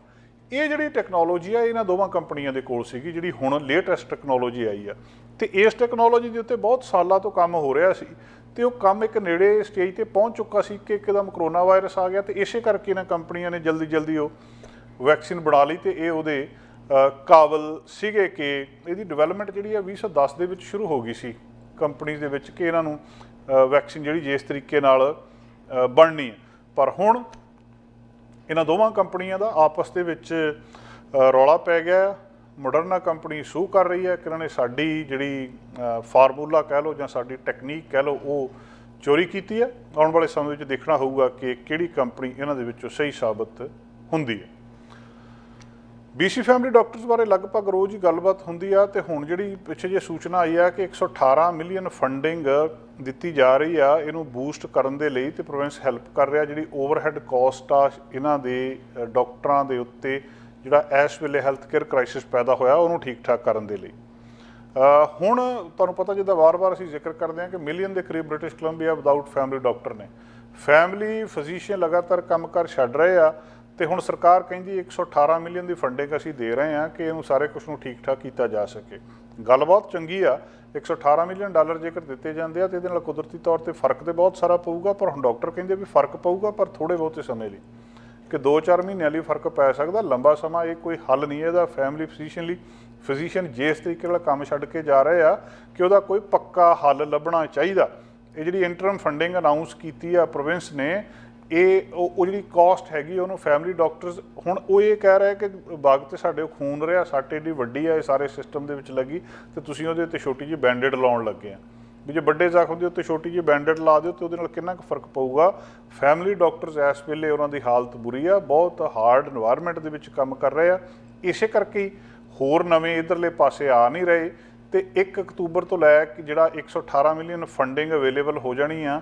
3480 ਫੈਮਿਲੀ ਡਾਕਟਰਸ ਨੇ ਇਸ ਵੇਲੇ ਉਹਨਾਂ ਦੀ ਪ੍ਰੈਕਟਿਸ ਦੇ ਵਿੱਚ, ਅਤੇ 1100 ਦੇ ਕਰੀਬ ਜਿਹੜੇ ਵਾਕ ਇਨ ਕਲੀਨਿਕਸ ਦੇ ਵਿੱਚ ਕੰਮਕਾਰ ਕਰ ਰਹੇ ਆ। ਹੈਲਥ ਮਿਨਿਸਟਰ ਏਡਰੀਨ ਡਿਕਸ ਨੇ ਕਿਹਾ ਸੀ ਕਿ ਜਿਹੜਾ 4 ਮਹੀਨੇ ਦਾ ਇਹ ਪ੍ਰੋਗਰਾਮ ਹੈਗਾ ਆ, ਇਹਦੇ ਨਾਲ ਓਵਰਹੈਡ ਕਾਸਟ ਜਿਹੜੇ ਫੈਮਿਲੀ ਡਾਕਟਰਸ ਦੀ ਪੈ ਰਹੀ ਆ ਉਹਨੂੰ ਠੀਕ ਠਾਕ ਕੀਤਾ ਜਾ ਸਕਦਾ। ਸੋ ਬਾਰ-ਬਾਰ ਖਬਰਾਂ, ਬਾਰ-ਬਾਰ ਲੋਕਾਂ ਨੇ ਰੌਲਾ, ਰੋਜ਼ ਇਹੀ ਗੱਲ, ਅਤੇ ਇੱਕ ਸਟੇਜ ਦੇ ਉੱਤੇ ਆ ਕੇ ਸਰਕਾਰ ਨੇ ਕਿਹਾ ਕਿ ਅਸੀਂ 118 ਮਿਲੀਅਨ ਦੇ ਰਹੇ ਹਾਂ, ਪਰ ਡਾਕਟਰ ਕਹਿੰਦੇ ਵੀ 118 ਮਿਲੀਅਨ ਕੁਛ ਮਹੀਨਿਆਂ ਲਈ ਤਾਂ ਠੀਕ ਹੋ ਸਕਦਾ, ਪੱਕਾ ਹੱਲ ਨਹੀਂ ਆ। ਸਰਕਾਰ ਨੂੰ ਇਹਦੇ ਲਈ ਕੁਛ ਨਾ ਕੁਛ ਕਰਨਾ ਚਾਹੀਦਾ। ਚਾਹੇ ਜਿਹੜੇ ਇੱਥੇ ਜਿਹੜੇ ਬਾਹਰੋਂ ਡਾਕਟਰੀ ਕਰਕੇ ਆਏ ਆ, ਇੰਡੀਆ ਤੋਂ ਕਿੰਨੇ ਦੇਸ਼ਾਂ ਤੋਂ ਪੜ੍ਹ ਕੇ ਡਾਕਟਰ ਇੱਥੇ ਆ ਕੇ ਜਿਹੜੇ ਟਰੱਕ ਚਲਾ ਰਹੇ ਆ, ਉਹਨਾਂ ਨੂੰ ਇੱਥੇ ਰੈਜ਼ੀਡੈਂਸੀ ਲਈ ਥਾਂ ਦੇਣੀ ਚਾਹੀਦੀ। ਔਰ ਉਹਨਾਂ ਨੇ ਟੈਸਟ ਵੀ ਕਲੀਅਰ ਕੀਤੇ ਆ, ਇੱਥੋਂ ਦੇ ਸਾਰੇ ਪੇਪਰ ਵੀ ਕਲੀਅਰ ਕੀਤੇ, ਯੋਗ ਵੀ ਹੈਗੇ ਆ, ਪਰ ਕੈਨੇਡਾ ਦੇ ਵਿੱਚ ਉਹ ਥਾਂ ਹੀ ਹੈ ਨਹੀਂ ਜਿੱਥੇ ਉਹਨਾਂ ਦੀ ਪ੍ਰੈਕਟਿਸ ਕਰਨ ਦੇ ਲਈ ਉਹਨਾਂ ਨੂੰ ਟ੍ਰੇਨਿੰਗ ਦੇਣ ਦੇ ਲਈ ਰੱਖਿਆ ਜਾਂਦਾ ਕਿ ਕੋਈ ਟੈਸਟ ਕਲੀਅਰ ਕਰਨਾ ਹੋਰ ਗੱਲ ਆ, ਉਹਦੇ ਨਾਲ ਥੋੜ੍ਹਾ ਚਿਰ ਉਹਨਾਂ ਨੂੰ ਰੈਜ਼ੀਡੈਂਸੀ ਕਰਨੀ ਪੈਂਦੀ ਆ। ਉਹ ਸਪੇਸਿਸ ਅਵੇਲੇਬਲ ਹੋਣੀਆਂ ਚਾਹੀਦੀਆਂ ਤਾਂ ਕਿ ਜ਼ਿਆਦਾ ਡਾਕਟਰ ਇੱਥੇ ਆ ਜਾਣ। ਕੰਪਨਸੇਸ਼ਨ ਗੈਪ ਆ ਜਿਹੜਾ ਇਹਦੇ ਵਿਚਕਾਰਲਾ ਫੈਮਿਲੀ ਡਾਕਟਰ ਦਾ, ਉਹ ਪੂਰਾ ਹੋਣਾ ਚਾਹੀਦਾ। ਮਤਲਬ ਜੇ ਉਹਨਾਂ ਨੂੰ ਕੰਮ ਜ਼ਿਆਦਾ ਕਰਨਾ ਪੈ ਰਿਹਾ, ਬੋਦਰੇਸ਼ਨ ਜ਼ਿਆਦਾ ਹੈ, ਟੈਨਸ਼ਨ ਜ਼ਿਆਦਾ ਹੈ ਅਤੇ ਪੈਸੇ ਉਹਨੇ ਨਹੀਂ ਬਣ ਰਹੇ, ਤਾਂ ਕੁਦਰਤੀ ਤੌਰ 'ਤੇ ਕੋਈ ਵੀ ਫੈਮਿਲੀ ਡਾਕਟਰ ਨਹੀਂ ਬਣੂਗਾ, ਉਹ ਦੂਜੇ ਪਾਸੇ ਨੂੰ ਚਲਿਆ ਜਾਊਗਾ। ਰੋਬੋਟਸ ਕੰਮ ਕਰ ਰਿਹਾ ਹਸਪੀਟਲ ਦੇ ਵਿੱਚ ਉਹਨਾਂ ਨੂੰ ਕਲੀਨ ਕਰਨ ਦੇ ਲਈ। ਕਲੀਨ ਕਰਨ ਦੇ ਲਈ ਜਿਹੜੇ ਬੈਕਟੀਰੀਆ ਨੇ ਉਹਨਾਂ ਨੂੰ ਖਤਮ ਕਰਨ ਦੇ ਲਈ ਫਰੇਜ਼ਰ ਹੈਲਥ ਰੀਜਨ ਦੇ ਵਿੱਚ ਮਤਲਬ 2 ਟੈਂਟ ਲਾਈਕ ਡਿਸਇਨਫੈਕਸ਼ਨ ਪੌਡਸ ਜੋੜੇ ਜਾਂਦੇ ਆ ਅਤੇ ਉਹ ਜੁੜੇ ਗਏ ਆ 16 ਰੋਬੋਟਸ ਜਿਹੜੇ ਯੂਜ਼ ਕਰ ਰਹੇ ਆ ਅਲਟਰਾਵਾਇਲਟ ਲਾਈਟ ਨੂੰ ਵਾਇਰਸ ਨੂੰ ਕਿਲ ਕਰਨ ਦੇ ਲਈ ਅਤੇ ਬੈਕਟੀਰੀਆ ਨੂੰ ਕਿਲ ਕਰਨ ਦੇ ਲਈ ਪੇਸ਼ੈਂਟਸ ਦੇ ਰੂਮ ਦੇ ਵਿੱਚ। ਮੋਬਿਲਿਟੀ ਏਡ ਜਿੱਦਾਂ ਵੀਲ ਚੇਅਰ ਹੁੰਦੀ ਆ ਜਾਂ ਵਾਕਰ ਹੁੰਦਾ ਆ, ਉਹ ਇੱਕ ਥਾਂ ਤੋਂ ਦੂਜੀ ਥਾਂ ਦੇ ਉੱਤੇ ਜਾਂਦੇ ਆ ਅਤੇ ਆਪਣੇ ਆਪ ਹੀ ਉਹਨਾਂ ਨੂੰ ਸਾਫ਼ ਕਰ ਰਹੇ ਆ ਅਤੇ ਇੱਕ ਐਕਸਟਰਾ ਲੈਵਲ ਦਾ ਡਿਸਇਨਫੈਕਸ਼ਨ ਦੇ ਰਹੇ ਆ। ਜਿਹੜੀ ਲਾਈਟ ਅਸੀਂ ਦੇਖ ਰਹੇ ਹਾਂ ਇਹ 7 ਰੰਗਾਂ ਦੇ ਨਾਲ ਬਣਦੀ ਆ ਅਤੇ 7 ਰੰਗਾਂ ਦੇ ਇੱਕ ਸਿਰੇ ਦੇ ਉੱਤੇ ਰੈੱਡ ਹੁੰਦਾ ਅਤੇ ਦੂਜੇ ਸਿਰੇ ਦੇ ਉੱਤੇ ਵਾਇਲਟ ਹੁੰਦਾ। ਜਿਹੜੀ ਵਾਇਲਟ ਤੋਂ ਦੂਜੇ ਪਾਸੇ ਲਾਈਟ ਹੁੰਦੀ ਉਹਨੂੰ ਅਲਟਰਾ ਵਾਇਲਟ ਕਹਿੰਦੇ ਆ, ਰੈੱਡ ਤੋਂ ਇੱਧਰ ਵਾਲੇ ਨੂੰ ਇਨਫਰਾਰੈੱਡ ਕਹਿੰਦੇ ਆ। ਇਹ ਰੋਬੋਟ ਜਿਹੜੀ ਅਲਟਰਾ ਵਾਇਲਟ ਲਾਈਟ ਆ ਉਹਨੂੰ ਯੂਜ਼ ਕਰ ਰਹੇ ਆ। ਅਲਟਰਾ ਵਾਇਲਟ ਲਾਈਟ ਜਦੋਂ ਕਿਸੇ ਚੀਜ਼ ਦੇ ਉੱਤੇ ਪੈਂਦੀ ਆ ਤਾਂ ਉੱਥੇ ਜਿੰਨੇ ਬੈਕਟੀਰੀਆ ਹੁੰਦੇ ਉਹਨਾਂ ਨੂੰ ਆਪਣੇ ਆਪ ਮਾਰ ਦਿੰਦੀ ਆ, ਉਹਨਾਂ ਨੂੰ ਫੜ ਕੇ ਕਿਸੇ ਚੀਜ਼ ਨਾਲ ਸਾਫ਼ ਨਹੀਂ ਕਰਨਾ ਪੈਂਦਾ। ਇਹ ਰੋਬੋਟਸ ਹਸਪਤਾਲਾਂ ਦੇ ਵਿੱਚ ਜਾ ਕੇ ਉਸ ਤਰੀਕੇ ਦੇ ਨਾਲ ਇਨਫੈਕਸ਼ਨ ਨੂੰ ਖਤਮ ਕਰ ਰਹੇ ਆ।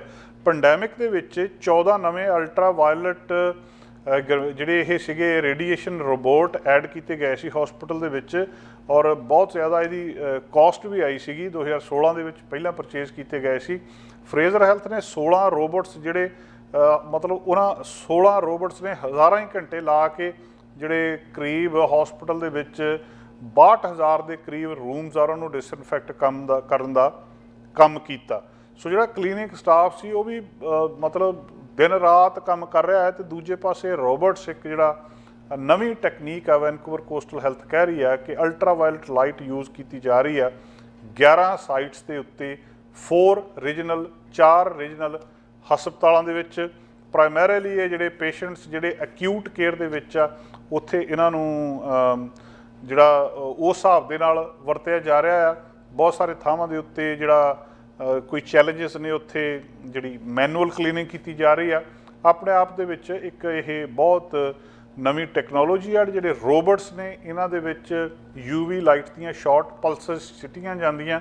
ਉਹ ਪਲਸਸ ਜਿਹੜਾ ਵੀ ਉੱਥੇ ਪੈਥੋਜਨ ਹੁੰਦਾ, ਕੋਈ ਬੈਕਟੀਰੀਆ ਹੁੰਦਾ, ਕੁਛ ਵੀ ਹੁੰਦਾ, ਉਹਦੇ ਅੰਦਰ ਜਿਹੜਾ DNA ਜਾਂ RNA ਆ ਉਹਨੂੰ ਜਾ ਕੇ ਅਟੈਕ ਕਰਕੇ ਮਾਰ ਦਿੰਦੇ ਆ ਅਤੇ ਇਹ ਲਗਭਗ 20 ਕੁ ਮਿੰਟ ਲੱਗਦੇ ਆ ਇੱਕ ਪੂਰੇ ਰੂਮ ਨੂੰ ਡਿਸਇਨਫੈਕਟ ਕਰਨ ਦੇ ਲਈ। ਆਪਣੇ ਆਪ ਦੇ ਵਿੱਚ ਇੱਕ ਸੌਖਾ ਤਰੀਕਾ, ਕਨਵੀਨੀਅੰਟ ਤਰੀਕਾ ਅਤੇ ਜਿਹੜਾ ਜ਼ਿਆਦਾ ਪਾਵਰਫੁਲ ਤਰੀਕਾ ਆ ਜਿਹਦੇ ਨਾਲ ਜ਼ਿਆਦਾ ਚੰਗੀ ਤਰ੍ਹਾਂ ਉੱਥੋਂ ਜਿਹੜੀ ਚੀਜ਼ਾਂ ਨੂੰ ਖ਼ਤਮ ਕੀਤਾ ਜਾ ਸਕਦਾ ਆ। ਉਹ ਇੱਕ ਚੰਗੀ ਜਿਹੜੀ ਚੀਜ਼ ਆ ਅਤੇ ਇਹ ਇਸ ਵੇਲੇ ਪੈਂਡੈਮਿਕ ਦੇ ਵਿੱਚ ਵੀ ਇਹਨੇ ਬਹੁਤ ਚੰਗਾ ਕੰਮ ਕੀਤਾ ਅਤੇ ਹੁਣ ਵੀ ਜਿਹੜਾ ਬਹੁਤ ਚੰਗਾ ਕੰਮ ਇਹ ਕਰ ਰਹੇ ਨੇ। ਅਗਲੀ ਖਬਰ ਅਲਬਰਟਾ ਤੋਂ ਆ। ਅਲਬਰਟਾ ਦੇ ਵਿੱਚ ਇੱਕ ਰਜਿਸਟਰੀ ਬਣਾਈ ਜਾ ਰਹੀ ਆ। ਜਿਹੜੇ ਟੀਚਰਸ ਨੇ ਉੱਥੇ ਹੁਣ ਤੱਕ ਜਿੰਨੇ ਟੀਚਰ ਨੇ ਸਾਰਿਆਂ ਨੂੰ ਬਣਾ ਕੇ ਅਤੇ ਉਹਨਾਂ ਦੇ ਘਰਾਂ ਦੇ ਵਿੱਚ ਚਿੱਠੀਆਂ ਪਾਈਆਂ ਜਾ ਰਹੀਆਂ, ਪਰ ਬਹੁਤ ਸਾਰੇ ਉਹਨਾਂ ਲੋਕਾਂ ਦੇ ਘਰਾਂ ਦੇ ਵਿੱਚ ਚਿੱਠੀਆਂ ਚਲੀਆਂ ਗਈਆਂ ਜਿਨ੍ਹਾਂ ਦੇ ਵਿੱਚ ਜਿਨ੍ਹਾਂ ਦੀਆਂ ਚਿੱਠੀਆਂ ਆਈਆਂ ਉਹ ਇਸ ਦੁਨੀਆ ਤੋਂ ਜਾ ਚੁੱਕੇ ਸੀ। ਉਹ ਟੀਚਰ ਜਿਹੜੇ ਕਦੇ ਪੜ੍ਹਾਉਂਦੇ ਸੀ ਪਰ ਹੁਣ ਇਸ ਦੁਨੀਆ ਦੇ ਵਿੱਚ ਨਹੀਂ ਆ। ਜਦੋਂ ਉਹਨਾਂ ਦੇ ਘਰਦਿਆਂ ਨੂੰ ਉਹ ਚਿੱਠੀਆਂ ਮਿਲੀਆਂ ਕਿ ਤੁਹਾਡੇ ਹਸਬੈਂਡ ਨੂੰ ਜਾਂ ਤੁਹਾਡੇ ਪਿਤਾ ਨੂੰ ਕਿਹਾ ਜਾ ਰਿਹਾ ਕਿ ਤੁਸੀਂ ਇੱਥੇ ਜਾ ਕੇ ਸਕੂਲ ਦੇ ਵਿੱਚ ਆਹ ਕੰਮ ਕਰੋ, ਤਾਂ ਉਹਨਾਂ ਨੂੰ ਬੜਾ ਇਸ ਗੱਲ ਦੇ ਨਾਲ ਦੁੱਖ ਵੀ ਹੋਇਆ ਆ। ਕੁਝ ਲੋਕਾਂ ਨੇ ਆਪਣੇ ਜਿਹੜੇ ਇਹ ਦੁੱਖ ਸਾਂਝੇ ਕੀਤੇ ਕਿ 15 ਸਾਲ ਪਹਿਲਾਂ ਸਾਡਾ ਜਿਹੜਾ ਘਰ ਦਾ ਇਹ ਮੈਂਬਰ ਸੀ ਇਹ ਚੜ੍ਹਾਈ ਕਰ ਗਿਆ ਸੀ, ਪਰ ਹੁਣ ਸਾਨੂੰ ਇਹਦੇ ਬਾਰੇ ਚਿੱਠੀ ਆ ਰਹੀ ਹੈ। ਲੋਕ ਗੁੱਸੇ 'ਚ ਨੇ, ਲੋਕ ਫਰਸਟ੍ਰੇਟਡ ਨਹੀਂ ਹੋਏ ਨੇ, ਲੋਕ ਦੁਖੀ ਵੀ ਹੋ ਰਹੇ ਨੇ ਕਿ ਦੁਬਾਰਾ ਸਾਰਾ ਕੁਝ ਉਹਨਾਂ ਨੂੰ ਰੀਕਾਲ ਕਰਨਾ ਪੈ ਰਿਹਾ। ਸਤੰਬਰ 1 ਤੋਂ ਅਲਬਰਟਾ ਸਰਕਾਰ ਪਲਾਨ ਕਰ ਰਹੀ ਆ ਕਿ ਪਹਿਲੀ ਆਨਲਾਈਨ ਰਜਿਸਟਰੀ ਸਾਰੇ ਟੀਚਰ ਦੀ, ਪ੍ਰਿੰਸੀਪਲ ਦੀ ਅਤੇ ਸੁਪਰਟੈਂਡੈਂਟ ਦੀ ਬਣਾਈ ਜਾਵੇ।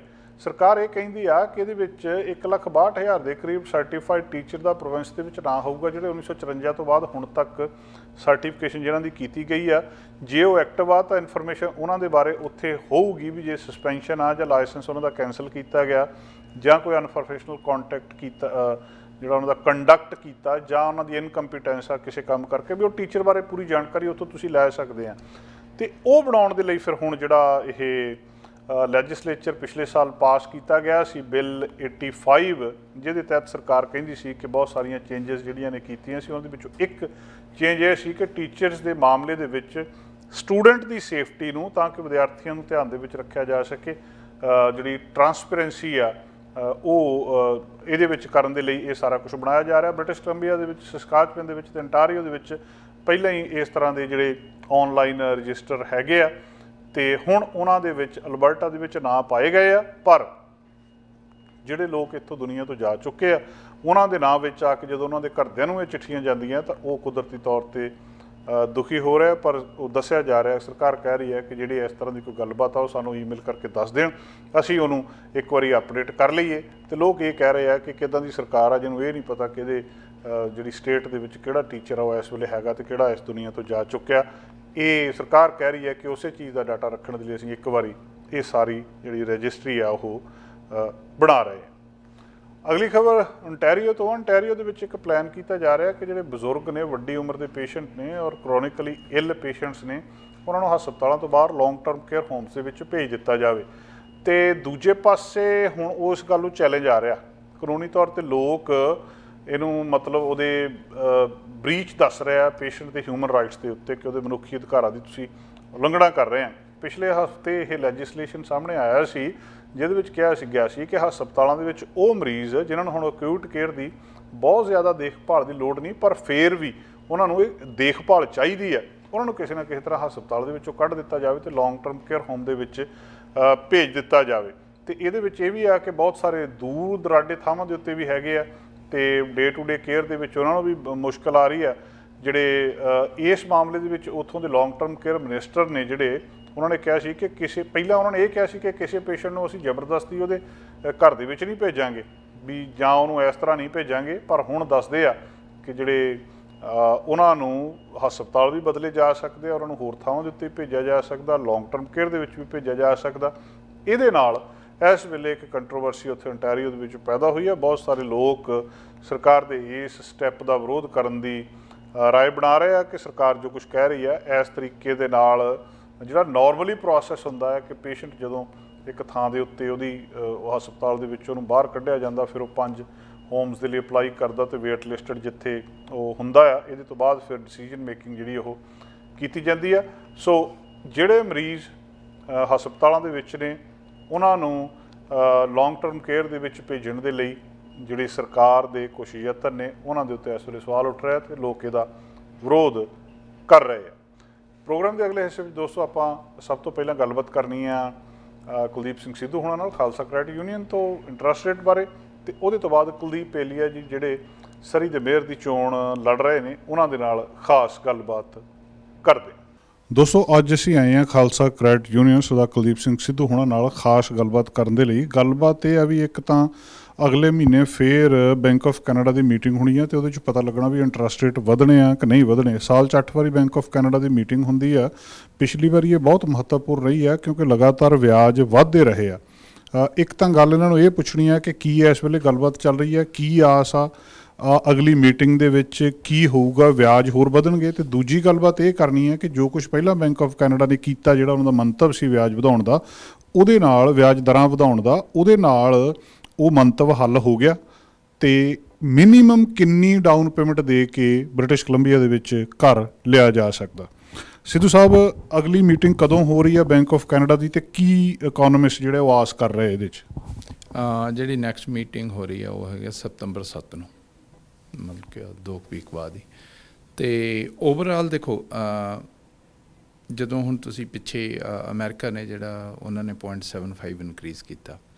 ਸੋ ਜਿੰਨੇ ਵੀ ਅਰਥ ਸ਼ਾਸਤਰੀ ਇਕੋਨਮਿਸਟ ਹੈਗੇ ਆ ਅੱਜ ਵੱਖ-ਵੱਖ ਬੈਂਕਾਂ ਦੇ ਜਾਂ ਓਵਰਆਲ, ਆਮ ਤੌਰ 'ਤੇ ਜਿਹੜਾ ਵਿਊ ਇਹੀ ਆ ਰਿਹਾ ਕਿ ਦੇਰ going B increase for sure. ਕਿੰਨਾ ਇਨਕਰੀਜ਼ ਕਰਨਗੇ ਇਹ ਡਿਪੈਂਡ ਕਰਦਾ। ਕਈ ਰਿਪੋਰਟਸ ਇਹ ਕਹਿ ਰਹੀਆਂ ਨੇ ਕਿ ਜੀ 0.50 ਤੋਂ ਲੈ ਕੇ 0.75, ਕਈ ਰਿਪੋਰਟਸ ਕਹਿ ਰਹੀਆਂ ਨੇ ਜੀ 0.75 ਤੋਂ ਲੈ ਕੇ 1%। ਸੋ ਜਦੋਂ ਤੁਸੀਂ ਮਾਰਕੀਟ ਨੂੰ ਓਵਰਆਲ ਦੇਖਦੇ ਹੋ, ਜਿਹੜੇ ਫੈਕਟਰਸ ਨੇ ਹੈ ਨਾ, ਉਹ ਸਟਿਲ ਦਾ ਸੇਮ ਨੇ। ਯੂਕਰੇਨ ਦੀ ਬਾਹਰ ਹੈ, ਸਪਲਾਈ ਦੀ ਆ, ਆਇਲ ਦਾ ਇਸ਼ੂ ਹੈ, ਅਤੇ ਆਲਦੋ ਕੁਛ ਹੁਣ ਜਿਹੜੀਆਂ ਤੇਲ ਦੀਆਂ ਕੀਮਤਾਂ ਨੇ ਉਹ ਥੋੜ੍ਹੀਆਂ ਘੱਟ ਗਈਆਂ। ਠੀਕ ਹੈ। ਪਹਿਲਾਂ ਜਿਸ ਤਰ੍ਹਾਂ ਆਪਣੇ ਇੱਥੇ ਹੁਣ VC ਦੇ ਵਿੱਚ ਹੀ ਲਾ ਲਓ ਤੁਸੀਂ ਵੀ $2.35 ਤੱਕ ਚੱਲ ਗਿਆ ਸੀਗਾ, ਜਿਹੜਾ ਹੁਣ ਘਟ ਕੇ ਅਗੇਨ 190 ਥੋੜ੍ਹਾ ਜਿਹਾ ਡਿਫਰੈਂਸ ਪਿਆ ਹੈਗਾ ਉਹਦੇ 'ਤੇ।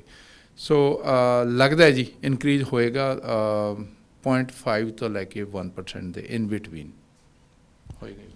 ਜਿਹੜਾ ਪਹਿਲਾਂ ਰੇਟ ਵਧਾਇਆ ਲਗਾਤਾਰ, ਉਹਦੇ ਨਾਲ ਜੋ ਬੈਂਕ ਆਫ ਕੈਨੇਡਾ ਕਰਨਾ ਚਾਹੁੰਦੀ ਸੀ ਉਹਦੇ ਵਿੱਚ ਸਫਲ ਹੋਈ ਹੈ? ਦੇਖੋ, ਆਪਾਂ ਪਹਿਲਾਂ ਵੀ ਕਈ ਵਾਰੀ ਇੰਟਰਵਿਊ ਡਿਸਕਸ ਕੀਤਾ ਕਿ bank of Canada rate hike ਕਿਉਂ ਕਰਦੀ ਆ, ਉਹ ਮਨੀ ਦੀ ਸਪਲਾਈ ਨੂੰ ਕੰਟਰੋਲ ਕਰਦੀ ਆ। ਹਾਂ, ਇਸ ਵਾਰੀ ਇਹ ਹੋਇਆ ਕਿ ਜਿਹੜੀ ਮਈ ਦੇ ਵਿੱਚ ਜਿਹੜੇ ਇਨਫਲੇਸ਼ਨ ਰੇਟ 8% ਤੋਂ ਉੱਪਰ ਚੱਲ ਗਿਆ ਸੀ, ਉਹ ਹੁਣ ਘਟ ਕੇ 7.6 ਹੋ ਗਿਆ। ਠੀਕ ਹੈ, ਸੋ ਫੈਕਟ ਪਿਆ ਫॉर श्योर। ਠੀਕ ਹੈ, ਅਤੇ ਕਿਉਂਕਿ ਜਿਹੜੀ bank of Canada the target ਸੀਗਾ ਉਹ ਹੈਗਾ ਕਿ ਇਨਫਲੇਸ਼ਨ ਨੂੰ 2% ਦੇ ਨੇੜੇ ਤੇੜੇ ਰੱਖਣਾ। ਠੀਕ ਹੈ ਜੀ, ਹੁਣ ਉਹਨਾਂ ਨੇ ਟਾਰਗੇਟ ਵੀ ਦੇਖੋ ਕਦੋਂ ਉਹਨੂੰ ਕੋਈ ਘਾਟ ਵੱਧ ਕਰਦੇ ਆ, ਉਹਦੇ ਵਿੱਚ ਉਹ ਸਾਰਾ ਕੁਛ ਮੀਟਿੰਗ 'ਚ ਹੀ ਪਤਾ ਲੱਗਣਾ। ਬਟ ਸੋ ਉਹਨਾਂ ਦਾ ਜਿਹੜਾ ਮੇਨ ਜ਼ੋਰ ਇਹੀ ਲੱਗਿਆ ਕਿ ਇਨਫਲੇਸ਼ਨ ਨੂੰ ਘੱਟ ਕੀਤਾ ਜਾਵੇ, ਉਸੇ ਕਰਕੇ ਰੇਟ ਇਨਕਰੀਜ਼ ਦੀ ਸੰਭਾਵਨਾ ਜਿਹੜੀ ਉਹ ਹਜੇ ਹੈਗੀ ਆ, ਕਿਉਂਕਿ ਇਹ 2% ਤੋਂ ਹਜੇ ਕਿਤੇ ਉੱਤੇ ਆ 7.6, ਜਿਹੜਾ ਰਾਈਟ ਨਾਓ ਜਿਹੜਾ ਅਗਸਤ ਜੁਲਾਈ ਐਂਡ ਦੀ ਜਿਹੜੀ ਰਿਪੋਰਟ ਹੈਗੀ ਆ ਉਸ ਮੁਤਾਬਕ ਜਿਹੜਾ ਇਨਫਲੇਸ਼ਨ ਰੇਟ ਆ ਉਹ 7.6 ਹੈ, ਪਹਿਲਾਂ ਨਾਲੋਂ ਘੱਟ ਗਿਆ। ਆਲਦੋ ਜਿਹੜੇ ਇਕਨੋਮਿਕ ਇੰਡੀਕੇਟਰ ਨੇ ਇੰਪਲੋਇਮੈਂਟ ਦਾ ਹੈਗਾ, ਇੰਪਲੋਇਮੈਂਟ ਰੇਟ ਹੈਗਾ, ਅਨਇੰਪਲੋਇਮੈਂਟ, ਉਹ ਦੇ ਆਰ ਫੇਵਰੇਬਲ, ਉਹ ਬਹੁਤ ਵਧੀਆ ਨੇ। ਠੀਕ ਹੈ, ਉਹ ਮਾਰਕੀਟ ਦੇ ਵਿੱਚ ਇੰਪਲੋਇਮੈਂਟ ਜਨਰੇਸ਼ਨ ਹੋ ਰਹੀ ਆ। ਵਿਆਜ ਦਰਾਂ ਵਧਣ ਦੇ ਨਾਲ ਕੁਦਰਤੀ ਤੌਰ 'ਤੇ ਲੋਕ ਮੌਰਗੇਜ ਲੈਣ ਦੇ ਲਈ ਘਟੇ ਆ। ਤੁਹਾਡੇ ਕੋਲ ਮੌਰਗੇਜ ਲੈਣ ਵਾਲਿਆਂ ਦੀ ਗਿਣਤੀ ਦੇ ਵਿੱਚ ਕਮੀ ਆਈ ਹੈ ਜਿੱਦਾਂ ਜਿੱਦਾਂ ਵਿਆਜ ਦਰਾਂ ਵੱਧ ਰਹੀਆਂ, ਅਤੇ ਜਿੱਦਾਂ ਤੁਸੀਂ ਕਹਿ ਰਹੇ ਹੋ ਜੇ ਹੁਣ ਫੇਰ ਵੱਧ ਜਾਂਦਾ ਤਾਂ ਉਹਦਾ ਹੋਰ ਇੱਦਾਂ ਦਾ ਅਸਰ ਪਊਗਾ? ਦੇਖੋ, ਇਹ ਜਿਹੜੀ ਚੀਜ਼ ਹੈ ਨਾ ਜੀ, ਹੁਣ ਮਾਰਕੀਟ ਦੇ ਵਿੱਚ ਜਿਹੜੀ ਐਕਟੀਵਿਟੀ ਆਮ ਤੌਰ 'ਤੇ ਰੀਅਲ ਸਟੇਟ ਦੀ ਐਕਟੀਵਿਟੀ ਉਹ ਕਾਫੀ ਸਲੋ ਹੋ ਗਈ ਹੈ। ਸੋ ਕਈ ਰਿਪੋਰਟਸ ਤਾਂ 25% ਡਾਊਨ ਕਹਿੰਦੀਆਂ ਨੇ, ਕਈ 30% ਡਾਊਨ ਵੀ ਕਹਿੰਦੀਆਂ ਨੇ ਕਿ ਇੱਥੋਂ ਤੱਕ ਜਿਹੜੀ ਮਾਰਕੀਟ ਆ ਉਹ ਥੱਲੇ ਚੱਲ ਗਈ ਆ। ਔਰ ਕਈ ਰਿਪੋਰਟਸ ਜਿੰਨੇ ਵੀ ਆਪਣੇ ਇਕਨੋਮਿਸਟ ਉਹ ਇਹ ਕਹਿੰਦੇ ਨੇ, ਪ੍ਰੈਡਿਕਸ਼ਨਸ ਉਹਨਾਂ ਦੀ ਇਹ ਹੈਗੀ ਕਿ ਜਿਹੜਾ ਹੋਰ ਰੇਟ ਇਨਕਰੀਜ਼ ਹੋਣਾ ਉਹਦੇ ਨਾਲ ਥੋੜ੍ਹਾ ਜਿਹਾ ਹੋਰ ਮਾਰਕੀਟ 'ਤੇ ਅਸਰ ਪੈਣਾ। ਸੋ ਪ੍ਰੋਬਲਮ ਇਹ ਨਹੀਂ ਕਿ ਮੌਰਗੇਜ ਲੈਣ ਵਾਲੇ ਆਉਂਦੇ ਨੇ, ਪਰ ਕੁਆਲੀਫਿਕੇਸ਼ਨ ਦੀ ਪ੍ਰੋਬਲਮ ਆ ਗਈ। ਹੁਣ ਜਿਹੜੀ ਕੁਆਲੀਫਿਕੇਸ਼ਨ ਹੈ ਉਹ ਨਹੀਂ ਹੋ ਰਹੀ ਮੌਰਗੇਜ, ਲੋਕ ਕੁਆਲੀਫਾਈ ਨਹੀਂ ਕਰਦੇ ਮੌਰਗੇਜ ਲੈਣ ਦੇ ਲਈ। ਸੋ ਦੈਟਸ ਵਾਈ ਮਾਰਕੀਟ ਦੇ ਵਿੱਚ ਐਕਟੀਵਿਟੀ ਸਟਿਲ ਗੋਇੰਗ ਔਨ। ਲੋਕ ਆਉਂਦੇ ਆ, ਪੁੱਛਦੇ ਆ ਕਿ ਸਾਡੇ ਕੀ ਅਸੀਂ ਕੁਆਲੀਫਾਈ ਕਰ ਜਾਵਾਂਗੇ, ਬਟ ਕੁਆਲੀਫਿਕੇਸ਼ਨ ਰੇਟ ਹਾਈ ਹੋਣ ਕਰਕੇ ਉਹਨਾਂ ਦੀ ਜਿਹੜੀ ਇੰਸਟਾਲਮੈਂਟ ਆ ਉਹ ਹਾਈ ਹੋ ਜਾਂਦੀ ਹੈ, ਤੇ ਉਹਦੇ ਤੋਂ ਕੁਆਲੀਫਾਈ ਨਹੀਂ ਕਰਦੇ। ਘੱਟ ਤੋਂ ਘੱਟ ਕਿੰਨੀ ਡਾਊਨ ਪੇਮੈਂਟ ਦੇ ਕੇ ਬ੍ਰਿਟਿਸ਼ ਕੋਲੰਬੀਆ 'ਚ ਘਰ ਲਿਆ ਜਾ ਸਕਦਾ? ਦੇਖੋ, ਤੁਸੀਂ 10% ਡਾਊਨ ਦੇ ਕੇ ਵੀ ਲੈ ਸਕਦੇ ਹੋ। ਉਹਦੇ ਲਈ ਤੁਹਾਨੂੰ CMHC ਦੀ ਇੰਸ਼ੋਰੈਂਸ ਕਰਾਉਣੀ ਪੈਂਦੀ ਆ, ਕੈਨੇਡੀਅਨ ਹਾਊਸਿੰਗ ਮੌਰਗੇਜ ਕਾਰਪੋਰੇਸ਼ਨ ਦੀ। ਉਹ ਇੰਸ਼ੋਰਡ ਕਰਦੀ ਆ ਲੈਂਡਰ ਨੂੰ ਕਿ ਓਕੇ ਇਸ ਬੰਦੇ ਨੂੰ ਤੁਸੀਂ 10% 'ਤੇ ਦੇ ਦਿਓ। ਉਹਦੇ ਆਪਦੇ ਕ੍ਰਾਈਟੀਰੀਏ ਨੇ, ਪਰ ਅਗੇਨ ਉਹ ਕੁਆਲੀਫਿਕੇਸ਼ਨ ਦਾ ਸਟ੍ਰੈਸ ਟੈਸਟ ਉੱਥੇ ਫਿਰ ਐਪਲੀਕੇਬਲ ਹੈਗਾ। ਪਹਿਲਾਂ ਜਿਵੇਂ ਹੁਣ 5.25 'ਤੇ ਆਪਾਂ ਸਟ੍ਰੈਸ ਟੈਸਟ ਕੁਆਲੀਫਾਈ ਕਰਦੇ ਆ, 5.25 ਜਾਂ ਕੰਟਰੈਕਟ ਰੇਟ ਪਲੱਸ 2%। ਹੁਣ ਕੰਟਰੈਕਟ ਰੇਟ ਹੀ ਨੇ ਜਿਹੜੇ ਉਹ 5% ਤੱਕ ਪਹੁੰਚ ਗਏ ਨੇ। ਸੋ 5 + 2, ਪਹਿਲਾਂ 5.25 'ਤੇ ਕੁਆਲੀਫਾਈ ਕਰਦੇ, ਹੁਣ 7% 'ਤੇ ਕੁਆਲੀਫਿਕੇਸ਼ਨ ਹੁੰਦੀ ਆ। ਸੋ ਉਹਦੇ ਨਾਲ ਕਿਸ਼ਤ ਵੱਧ ਗਈ ਅਤੇ ਕੁਆਲੀਫਿਕੇਸ਼ਨ 'ਚ ਪ੍ਰੋਬਲਮ ਆ ਰਹੀ ਹੈ। ਮਤਲਬ ਜਿਹੜਾ ਸਟ੍ਰੈਸ ਟੈਸਟ ਕਹਿੰਦੇ ਸੀ ਉਹ ਵੀ ਹੁਣ ਪਿੱਛੇ ਰਹਿ ਗਿਆ? ਹਾਂਜੀ, ਕਿਉਂਕਿ ਸਟ੍ਰੈਸ ਟੈਸਟ ਦੀ ਜਿਹੜੀ ਵਰਡਿੰਗ ਹੈ ਨਾ, ਉਹ ਹੈਗੇ ਕਿ ਤੁਸੀਂ ਜਦੋਂ ਪਹਿਲਾਂ ਕੁਆਲੀਫਾਈ ਕਰਦੇ ਸੀ ਉਹ ਤੁਸੀਂ ਜਾਂ ਤਾਂ 5.25 'ਤੇ ਇੰਸਟਾਲਮੈਂਟ ਬਣਾ ਕੇ ਉਹਨੂੰ ਕੁਆਲੀਫਾਈ ਕਰੋ, ਜਾਂ ਕੰਟਰੈਕਟ ਰੇਟ ਜਿਹੜਾ ਤੁਹਾਨੂੰ ਰੇਟ ਦੇਣਾ ਪਲੱਸ 2% ਐਡ ਕਰਕੇ ਫਿਰ ਉਹਨੂੰ ਵਿਚ ਐਵਰ ਹਾਇਰ, ਜਿਹੜਾ ਇਹਨਾਂ ਦੋਨੋਂ ਤੋਂ ਹਾਇਰ ਹੈ ਉਹਦੇ 'ਤੇ ਤੁਸੀਂ ਕੁਆਲੀਫਾਈ ਕਰੋ। ਅਤੇ ਹੁਣ ਜਦੋਂ ਅਸੀਂ ਮੰਨ ਲਓ ਜਿਹੜਾ 5 ਲੱਖ ਦਾ ਕੋਈ ਕਿਸੇ ਨੇ ਪ੍ਰੋਪਰਟੀ ਲੈਣੀ ਹੈ ਅਤੇ ਉਹ 50,000 ਦੇ ਕੇ ਲੈ ਲੈਂਦਾ, ਅਤੇ ਇਹ ਜਿਹੜਾ ਤੁਸੀਂ CHMC ਦੱਸ ਰਹੇ ਹੋ ਇਹਦਾ ਫਰਕ ਕੀ ਪੈਂਦਾ? ਕਹਿੰਦੇ ਮੌਰਗੇਜ ਮਹਿੰਗੀ ਹੁੰਦੀ ਹੈ, ਕਿੰਨੇ ਤੋਂ ਘੱਟ ਲੈਣੀ ਮਹਿੰਗੀ ਹੁੰਦੀ ਹੈ, ਅਤੇ ਮਿਨੀਮਮ ਕਿੰਨਾ ਜਿਹੜਾ ਡਾਊਨ ਪੇਮੈਂਟ ਠੀਕ ਹੁੰਦੀ ਹੈ? ਦੇਖੋ, ਉਹਨਾਂ ਦੀ ਜਿਹੜੀ ਗਾਈਡਲਾਈਨ ਹੈਗੀ ਆ ਕੈਨੇਡੀਅਨ ਹਾਊਸਿੰਗ ਮੌਰਗੇਜ ਕਾਰਪੋਰੇਸ਼ਨ, ਜਿਹੜੇ ਹੋਮ ਓਨਰਸ ਨੇ ਉਹਨਾਂ ਨੂੰ ਜਿਨ੍ਹਾਂ ਕੋਲ ਡਾਊਨ ਪੇਮੈਂਟ ਘੱਟ ਹੈਗੀ ਆ, ਜੇ ਉਹਨਾਂ ਦੀ 20% ਤੋਂ ਘੱਟ ਹੈ ਤਾਂ ਉਹ ਮੌਰਗੇਜ ਇੰਸ਼ੋਰਡ ਮੌਰਗੇਜ ਕਹੀ ਜਾਂਦੀ ਆ। ਫਿਰ ਤੁਹਾਨੂੰ ਉਹਦਾ ਪ੍ਰੀਮੀਅਮ ਪੇ ਕਰਨਾ ਪੈਂਦਾ। ਜਿਵੇਂ ਆਪਾਂ ਲਾਈਫ ਇੰਸ਼ੋਰੈਂਸ ਜਾਂ ਦੂਜੀ ਇੰਸ਼ੋਰੈਂਸ ਲੈਂਦੇ ਹਾਂ, ਕਾਰਾਂ ਦੀ ਇੰਸ਼ੋਰੈਂਸ ਲੈਂਦੇ ਹਾਂ, ਆਪਾਂ ਪੇ ਕਰਦੇ ਹਾਂ ਉਹਨਾਂ ਨੂੰ ਪੈਸੇ ਨਾ, same way you have to pay for the mortgage insurance to CHMC, Canadian mortgage housing corporation. Sorry. ਹੁਣ ਉਸ ਤੋਂ ਬਾਅਦ ਕੀ ਹੈ ਕਿ ਜਦੋਂ 20% ਤੋਂ ਉੱਪਰ ਤੁਸੀਂ ਪਾ ਦਿੰਦੇ ਹੋ, ਫਿਰ ਉਹ ਕੋਈ ਰਿਕੁਆਇਰਮੈਂਟ ਨਹੀਂ ਹੈਗੀ ਕਿ you have to get it insured from CMSC। ਅਤੇ 20% ਤੋਂ ਜਦੋਂ ਤੁਸੀਂ ਉੱਪਰ ਡਾਊਨ ਪੇਮੈਂਟ ਪਾ ਦਿੰਦੇ ਹੋ 20% ਜਾਂ ਉਸ ਤੋਂ ਉੱਪਰ ਡਾਊਨ ਪੇਮੈਂਟ ਪਾ ਦਿੰਦੇ ਹੋ, ਫਿਰ ਤੁਹਾਡੀ ਜੋ ਮੌਰਗੇਜ ਦੀ ਪੇਮੈਂਟ ਬਣਦੀ ਆ ਉਹੀ ਦੇਣੀ ਪੈਂਦੀ ਆ, ਉਹ 'ਤੇ ਕੋਈ ਇੰਸ਼ੋਰੈਂਸ ਦਾ ਪ੍ਰੀਮੀਅਮ ਨਹੀਂ ਹੁੰਦਾ। ਵਿਆਜ ਦਰ ਵਧਣ ਦੇ ਨਾਲ ਕੁਆਲੀਫਿਕੇਸ਼ਨ ਦੇ ਉੱਤੇ ਅਸਰ ਪਿਆ, ਕੀ ਇਹਦਾ ਅਸਰ ਡਾਊਨ ਪੇਮੈਂਟ ਦੇ ਉੱਤੇ ਵੀ ਪਿਆ? ਵੀ ਪਹਿਲਾਂ ਜਦੋਂ ਵਿਆਜ ਘੱਟ ਸੀ ਉਦੋਂ ਡਾਊਨ ਪੇਮੈਂਟ ਘੱਟ ਦੇਣੀ ਪੈਂਦੀ ਸੀ, ਹੁਣ ਜ਼ਿਆਦਾ ਦੇਣੀ ਪੈਂਦੀ, ਇਹਦਾ ਵੀ ਕੋਈ ਰਿਲੇਸ਼ਨ ਹੈਗਾ? ਡਾਊਨ ਪੇਮੈਂਟ ਦਾ ਕੋਈ ਇਹਦੇ ਨਾਲ ਕਨੈਕਸ਼ਨ ਨਹੀਂ, ਉਹ ਸੇਮ ਹੈ ਐਜ਼ ਇਟ ਇਜ਼ ਹੀ ਆ ਕਿ ਜਾਂ ਤਾਂ ਤੁਸੀਂ 20% ਨੂੰ ਪਾਓਗੇ। ਹਾਂ, ਪਰ ਇੰਨਾ ਹੋ ਗਿਆ ਕਿ ਹੁਣ ਤੁਸੀਂ ਘੱਟ ਅਮਾਊਂਟ ਨੂੰ ਕੁਆਲੀਫਾਈ ਕਰੋਗੇ ਤਾਂ ਆਟੋਮੈਟਿਕਲੀ ਤੁਹਾਨੂੰ ਡਾਊਨ ਜ਼ਿਆਦਾ ਪਾਉਣਾ ਪੈਣਾ, ਕਿਉਂਕਿ ਤੁਹਾਡਾ ਰੇਟ ਵੱਧ ਗਿਆ, ਤੁਹਾਨੂੰ ਜਿਹੜਾ ਕੁਆਲੀਫਿਕੇਸ਼ਨ ਰੇਟ ਵੱਧ ਗਿਆ, ਉਹਦੇ ਨਾਲ ਤੁਸੀਂ ਜਿੱਥੇ ਪਹਿਲਾਂ ਤੁਸੀਂ 8 ਲੱਖ ਨੂੰ ਕੁਆਲੀਫਾਈ ਕਰਦੇ ਸੀ ਜਾਂ 9 ਲੱਖ ਨੂੰ ਕਰਦੇ ਸੀ, ਉਹੀ ਬੰਦਾ ਹੁਣ ਅੱਜ 5 ਲੱਖ ਨੂੰ ਕੁਆਲੀਫਾਈ ਕਰਦਾ। ਸੋ ਇਹਦਾ ਮਤਲਬ ਉਹ ਜਿੰਨਾ ਬਾਕੀ ਡਿਫਰੈਂਸ ਆਫ ਪ੍ਰਾਈਸ ਹੈ ਉਹ 'ਤੇ ਫਿਰ ਉਹਨੂੰ ਵੱਧ ਪਾਉਣਾ ਪੈਣਾ ਨਾ।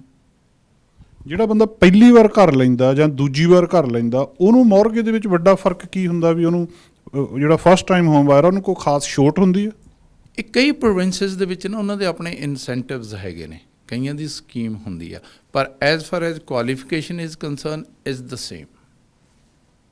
ਇੱਕ ਗੱਲ ਹੋਰ ਇਹਦੇ 'ਚ ਨਾਲ ਲੱਗਦੀ ਦੱਸਿਓ, ਕੋਈ ਬੰਦਾ ਕਿਸੇ ਦੀ ਗਰੰਟੀ ਕਰ ਦੇਵੇ, ਕਿਸੇ ਨੇ ਘਰ ਲਿਆ, ਉਹ ਕਹਿੰਦਾ ਮੇਰੇ ਸਾਈਨ ਕਰ ਦੇ, ਤੇਰੀ ਗਰੰਟੀ ਚਾਹੀਦੀ ਆ, ਉਹਦਾ ਕੀ ਮਤਲਬ ਹੁੰਦਾ ਜੀ? ਦੇਖੋ ਜਿਹੜਾ ਗਰੰਟਰ ਹੈ ਨਾ, ਪਹਿਲੀ ਗੱਲ ਹੈ ਜੇ ਤੁਹਾਡੇ ਉਹ ਤੁਹਾਡੇ ਬਲੱਡ ਰਿਲੇਸ਼ਨ 'ਚ ਹੋਊਗਾ, ਠੀਕ ਹੈ ਜੀ, ਭਰਾ ਹੋ ਗਿਆ, ਮਦਰ ਫਾਦਰ ਇਹ ਹੋ ਗਏ। ਹੁਣ ਇਹ ਡਿਪੈਂਡ ਕਰਦਾ ਉਸ ਫਾਈਨੈਂਸ਼ੀਅਲ ਇੰਸਟੀਟਿਊਸ਼ਨ ਦੀ ਜਾਂ ਕ੍ਰੈਡਿਟ ਯੂਨੀਅਨ ਦੀ ਜਾਂ ਬੈਂਕ ਦੀ, ਉਹਨਾਂ ਦੀ ਪਾਲਿਸੀ ਕੀ ਕਹਿੰਦੀ ਆ, ਕੀ ਉਹ ਗਰੰਟਰ ਦੀ ਇਨਕਮ ਨੂੰ ਇਨਕਲੂਡ ਕਰਦੇ ਆ ਕੁਆਲੀਫਿਕੇਸ਼ਨ ਦੇ ਲਈ, ਕਈ ਨਹੀਂ ਕਰਦੇ, ਠੀਕ ਹੈ ਜੀ। ਅਤੇ ਪਰ ਲਾਇਬਿਲਿਟੀਜ਼ ਗਰੰਟਰ ਦੀਆਂ ਸੇਮ ਨੇ। ਸਪੋਜ਼ ਮੈਂ ਕਰ ਲਿਆ, ਤੁਸੀਂ ਮੇਰਾ ਬ੍ਰਦਰ ਹੋ, ਤੁਸੀਂ ਮੈਨੂੰ ਗਰੰਟਰ, ਤੁਸੀਂ ਮੇਰੇ ਗਰੰਟਰ ਹੋ ਮੇਰੀ ਮੌਰਗੇਜ 'ਤੇ। ਹੁਣ ਉਹਦੀ ਟੈਕਨੀਕਲੀ ਕੀ ਆ, ਓਨਰ ਮੈਂ ਆ ਘਰ ਦਾ, ਠੀਕ ਹੈ ਜੀ, ਮੈਂ ਮੌਰਗੇਜ ਪੇ ਨੇ, primary liability is with me, ਮੈਨੂੰ ਪੇ ਕਰਨੀ ਪੈਣੀ। ਜੇ ਮੈਂ ਨਹੀਂ ਉਹ ਓਬਲੀਗੇਸ਼ਨ ਮੈਟ ਕਰਦਾ ਜੋ ਵੀ ਉਹਦੀ ਪੇਮੈਂਟ ਹੈ, then bank has the right after you, ਭਾਵੇਂ ਉਹਦੀ ਰਿਕਵਰੀ ਦੇ ਲਈ ਉਹ ਤੁਹਾਡੇ ਕੋਲ ਜਾਣਗੇ, ਭਾਵੇਂ ਕਿ ਮੈਂ ਉਹਦਾ ਮਾਲਕ ਨਹੀਂ ਹਾਂ। ਯੈਸ, ਭਾਵੇਂ ਕਿ ਤੁਸੀਂ, ਬਿਕੋਜ਼ ਗਰੰਟਰ ਦਾ ਮਤਲਬ ਇਹੀ ਹੁੰਦਾ ਕਿ ਜੇ ਇਹ ਬੰਦਾ ਨਹੀਂ ਪੇ ਕਰੂਗਾ ਤਾਂ ਮੈਂ, ਸਿੰਪਲ ਲੇਮੈਨ ਲੈਂਗੁਏਜ ਦੇ ਵਿੱਚ ਮੈਂ ਦੱਸ ਰਿਹਾ, ਤਾਂ ਜੇ ਇਹ ਨਹੀਂ ਕਰੂਗਾ ਤਾਂ ਮੈਂ ਹੈਗਾ ਜੀ। ਸਿੱਧੂ ਸਾਹਿਬ, ਆਖਰ ਦੇ ਵਿੱਚ ਹੁਣ ਜੇ ਵਿਆਜ ਦਰ ਵੱਧਦੇ ਆ ਤਾਂ ਇਹਦਾ ਹੋਰ ਜਿਹੜੀ ਇਨਫਲੇਸ਼ਨ ਤੋਂ ਬਿਨਾਂ ਘਰਾਂ ਦੀ ਮਾਰਕੀਟ ਦੇ ਉੱਤੇ ਵੱਡਾ ਅਸਰ ਕੀ ਦੇਖ ਰਹੇ ਜੀ? ਪਏਗਾ ਜੀ, ਦੇਖੋ 100% ਪਏਗਾ। ਜੇ ਰੇਟ ਵੱਧ ਜਾਂਦੇ ਆ ਉਹਦੇ ਨਾਲ ਤੁਹਾਡਾ ਫਿਰ ਕੁਆਲੀਫਿਕੇਸ਼ਨ ਰੇਟ ਵੱਧ ਜਾਣਾ, ਤੁਹਾਡੀ ਮੌਰਗੇਜ ਦੀਆਂ ਪੇਮੈਂਟਸ ਵੱਧ ਜਾਣੀਆਂ ਨੇ, ਮੌਰਗੇਜ ਦੀਆਂ ਪੇਮੈਂਟਸ ਵਧਣਗੀਆਂ, ਇਨਕਮ ਤੁਹਾਡੀ ਉਸ ਹਿਸਾਬ ਦੇ ਨਾਲ ਹੈ, ਅਤੇ ਕੁਆਲੀਫਿਕੇਸ਼ਨ ਰੇਟ ਤੁਹਾਡਾ ਘੱਟ ਹੋ ਜਾਏਗਾ। ਫਿਰ ਤੁਸੀਂ ਮੌਰਗੇਜ ਨੂੰ ਜਿੱਥੇ ਅੱਜ ਤੁਸੀਂ 5 ਲੱਖ ਨੂੰ ਜੋ ਵੀ ਐਵਰੇਜ ਆਪਾਂ ਕਰਦੇ ਹੋ ਤਾਂ ਉਹ ਹੋਰ ਥੋੜ੍ਹੀ ਘੱਟ ਜਾਏਗੀ ਮੌਰਗੇਜ। ਸੋ ਦੇਰ ਗੋਨਾ ਬੀ ਚੇਂਜ। ਬਹੁਤ ਬਹੁਤ ਮਿਹਰਬਾਨੀ ਜੀ, ਸ਼ੁਕਰੀਆ। ਥੈਂਕ ਯੂ ਜੀ। ਦੋਸਤੋ, ਅੱਜ ਅਸੀਂ ਗੱਲਬਾਤ ਕਰਨ ਦੇ ਲਈ ਆਏ ਹਾਂ ਸਰੀ ਦੇ ਮੇਅਰ ਦੇ ਇੱਕ ਉਮੀਦਵਾਰ ਨਾਲ, ਕੁਲਦੀਪ ਪੇਲੀਆ, ਇੰਡੀਪੈਂਡੈਂਟ ਚੋਣ ਲੜ ਰਹੇ ਆ। ਸਰੀ ਦੇ ਮੇਅਰ ਦੀ ਦੌੜ ਦੇ ਵਿੱਚ ਬਹੁਤ ਸਾਰੇ ਲੋਕ ਸ਼ਾਮਲ ਨੇ, ਵੱਡੇ ਵੱਡੇ ਪੋਲੀਟੀਸ਼ੀਅਨਸ ਨੇ। ਕੁਲਦੀਪ ਪੇਲੀਆ ਜੀ, ਜਿਨ੍ਹਾਂ ਦਾ ਰਾਜਨੀਤੀ ਦੇ ਨਾਲ ਪਹਿਲਾਂ ਕੋਈ ਇੰਨਾ ਲੰਬਾ ਚੌੜਾ ਸੰਬੰਧ ਨਹੀਂ ਆ, ਕੌਂਸਲ ਦੇ ਲਈ ਪਿਛਲੀ ਵਾਰ ਇਹਨਾਂ ਨੇ ਚੋਣ ਲੜੀ ਸੀ।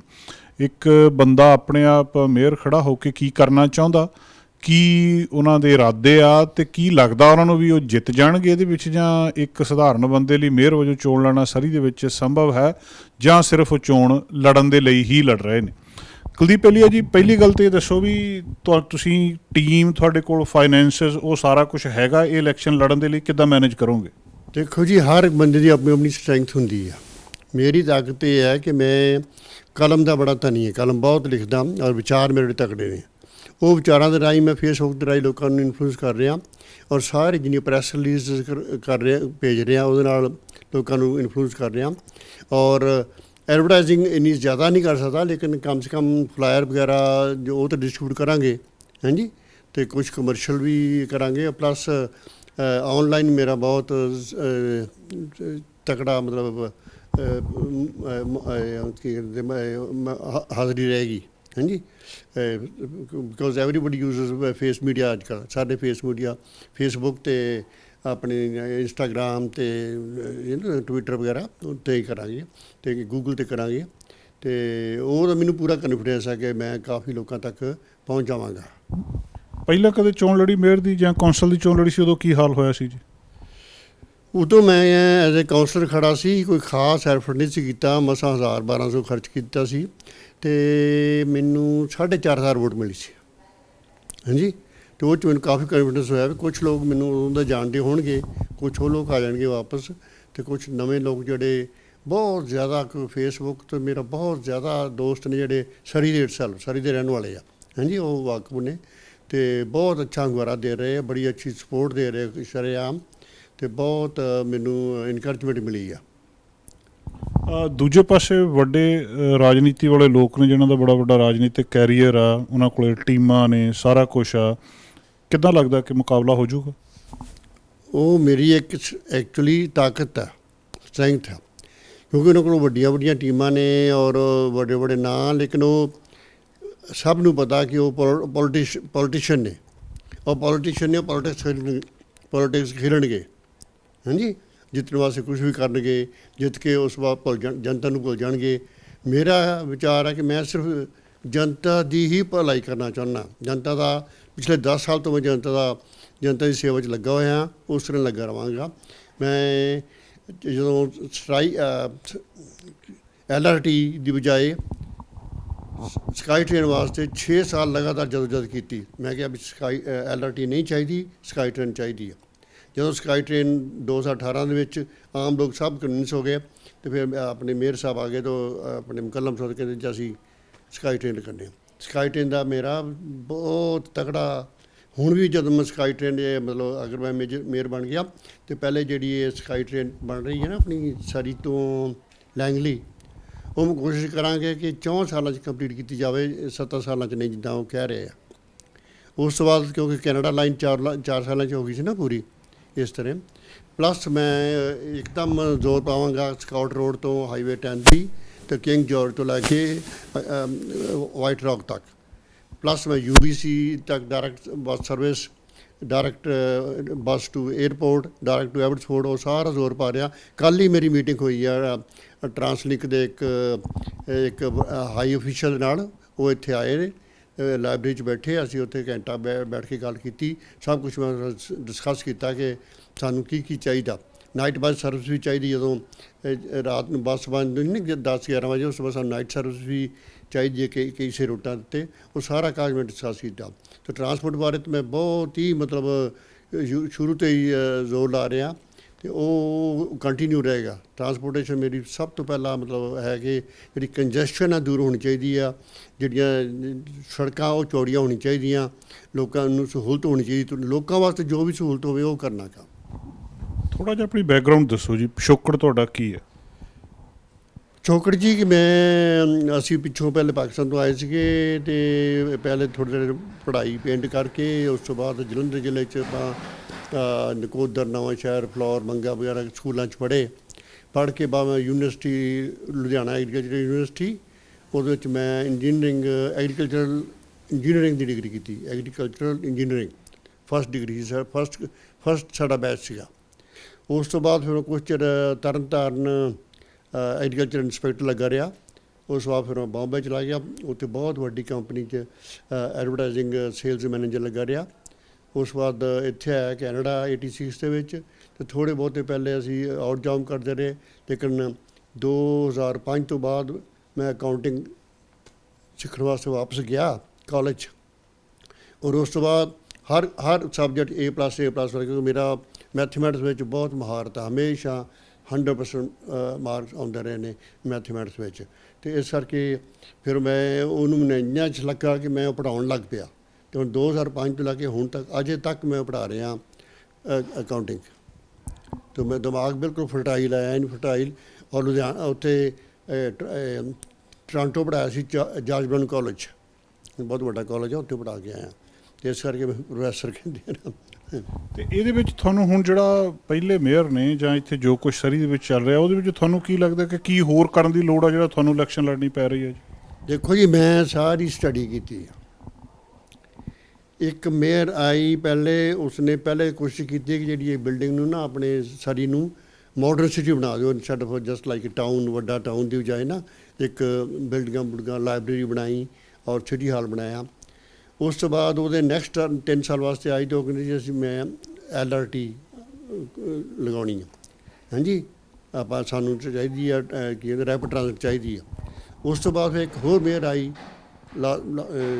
ਆਪਣੇ ਮੁਕੱਲਮ ਤੋਂ ਪਹਿਲੇ ਜੀ, ਅਤੇ ਉਹ ਕਹਿੰਦੀ ਵੀ ਅਸੀਂ 4 ਸਾਲ LRT ਦੇ ਉੱਤੇ ਲਾਤੇ ਨੇ, ਹੋਰ ਕੁਛ ਕੰਮ ਨਹੀਂ ਕੀਤਾ, ਕੁਛ ਕੰਮ ਨਹੀਂ। ਅਤੇ ਹੁਣ ਜਿਹੜੇ ਇਹ ਮੇਅਰ ਨੇ, ਇਹਨਾਂ ਨੇ ਵੀ ਜਦੋਂ ਦੇ ਆਏ ਨੇ ਸਿਰਫ ਪੂਰਾ ਜ਼ੋਰ ਉੱਤੇ ਹੀ ਆਪਣਾ ਪੁਲਿਸ ਟ੍ਰਾਂਜੈਕਸ਼ਨ 'ਤੇ ਲੱਗਾ ਹੋਇਆ। ਜਿਹੜੀ ਕੀ ਕਹਿੰਦੇ ਸਕਾਈ ਟ੍ਰੇਨ ਅਜੇ ਕਿਟ ਵੀ ਨਹੀਂ ਲੱਗੀ, ਉਹ ਸਿਰਫ ਥੋੜ੍ਹਾ ਜਿਹਾ ਉਹ ਪ੍ਰੀ ਕੰਸਟਰਕਸ਼ਨ ਜਿਹਨੂੰ ਕਹਿੰਦੇ ਨਾ, ਥੋੜ੍ਹਾ ਬਹੁਤਾ ਪ੍ਰੀ ਪ੍ਰੈਪਰੇਸ਼ਨ ਹੋਇਆ, ਥੋੜ੍ਹਾ ਬਹੁਤਾ ਸੜਕਾਂ ਚੌੜੀਆਂ ਹੋਈਆਂ ਬੜੀਆਂ ਜਿਹੀਆਂ, ਕੁਛ ਕੰਮ ਨਹੀਂ ਹੋਇਆ। ਅਤੇ ਉਹ ਕਹਿਣ ਦਾ ਭਾਵ ਜਿੰਨੇ ਵੀ ਮੇਅਰ ਅੱਜ ਤੱਕ ਆਏ ਆ ਸਿਰਫ ਇੱਕ ਪਾਸੇ ਰਹਿ ਗਏ ਆ, ਓਨਲੀ ਵਨ ਟਰੈਕ, ਬਾਕੀ ਸਾਰੇ ਕੰਮ ਨੈਗਲੈਕਟ ਕੀਤੇ ਆ। ਚਾਈਲਡ ਕੇਅਰ ਸਪੇਸਿਸ ਸਰੀ ਦੇ ਵਿੱਚ ਸਿਰਫ 15% ਨੇ, ਜਿੰਨੇ ਅਗਰ 100 ਚਾਹੀਦਾ ਨਾ 0 ਤੋਂ ਲੈ ਕੇ 12 ਮਤਲਬ ਉਮਰ ਦੇ ਬੱਚਿਆਂ ਤੱਕ, ਅਤੇ ਉਹਦੇ ਵਿੱਚੋਂ ਸਿਰਫ 15 ਨੇ। ਅਤੇ ਸਭ ਤੋਂ ਘੱਟ ਲੋਅਰ ਮੇਨਲੈਂਡ 'ਚ ਚਾਈਲਡ ਕੇਅਰ ਸਪੇਸਿਸ 'ਤੇ ਕੋਈ ਧਿਆਨ ਨਹੀਂ ਦਿੱਤਾ ਗਿਆ। ਕਾਲਜ ਸਾਨੂੰ ਹੋਰ ਚਾਹੀਦਾ, ਉੱਥੇ ਵੈਨਕੂਵਰ ਦੇ ਵਿੱਚ 1,20,000 ਪੋਸਟ ਗ੍ਰੈਜੂਏਟ ਜਗ੍ਹਾ, 1,20,000 ਪੋਸਟ ਗ੍ਰੈਜੂਏਟ, ਸਾਡੇ ਇੱਥੇ ਖਾਲੀ 20,000 ਹੈ।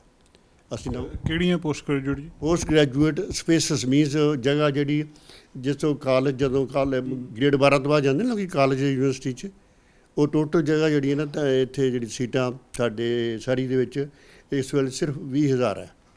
ਉੱਥੇ ਵੈਨਕੂਵਰ ਹੈਗੇ 1,20,000, ਅਤੇ ਅਸੀਂ ਉਹ ਸੀਟਾਂ ਵਧਾਉਣਾ ਚਾਹੁੰਦੇ ਹਾਂ, ਆਪਣੀ ਕਪੈਸਿਟੀ ਵਧਾਉਣੀ ਚਾਹੁੰਦੇ ਕੁਆਂਟਰ ਯੂਨੀਵਰਸਿਟੀ ਦੀ। ਪਲੱਸ ਕਿ ਨਵਾਂ ਕਾਲਜ ਵਾਸਤੇ ਮੈਂ ਕੱਲ੍ਹ ਹੀ ਪ੍ਰੈਸ ਰਿਲੀਜ਼ ਕੀਤੀ, ਉਹ ਨਵਾਂ ਕਾਲਜ ਡੈਫੀਨੇਟਲੀ ਅਸੀਂ ਸਾਨੂੰ ਚਾਹੀਦਾ।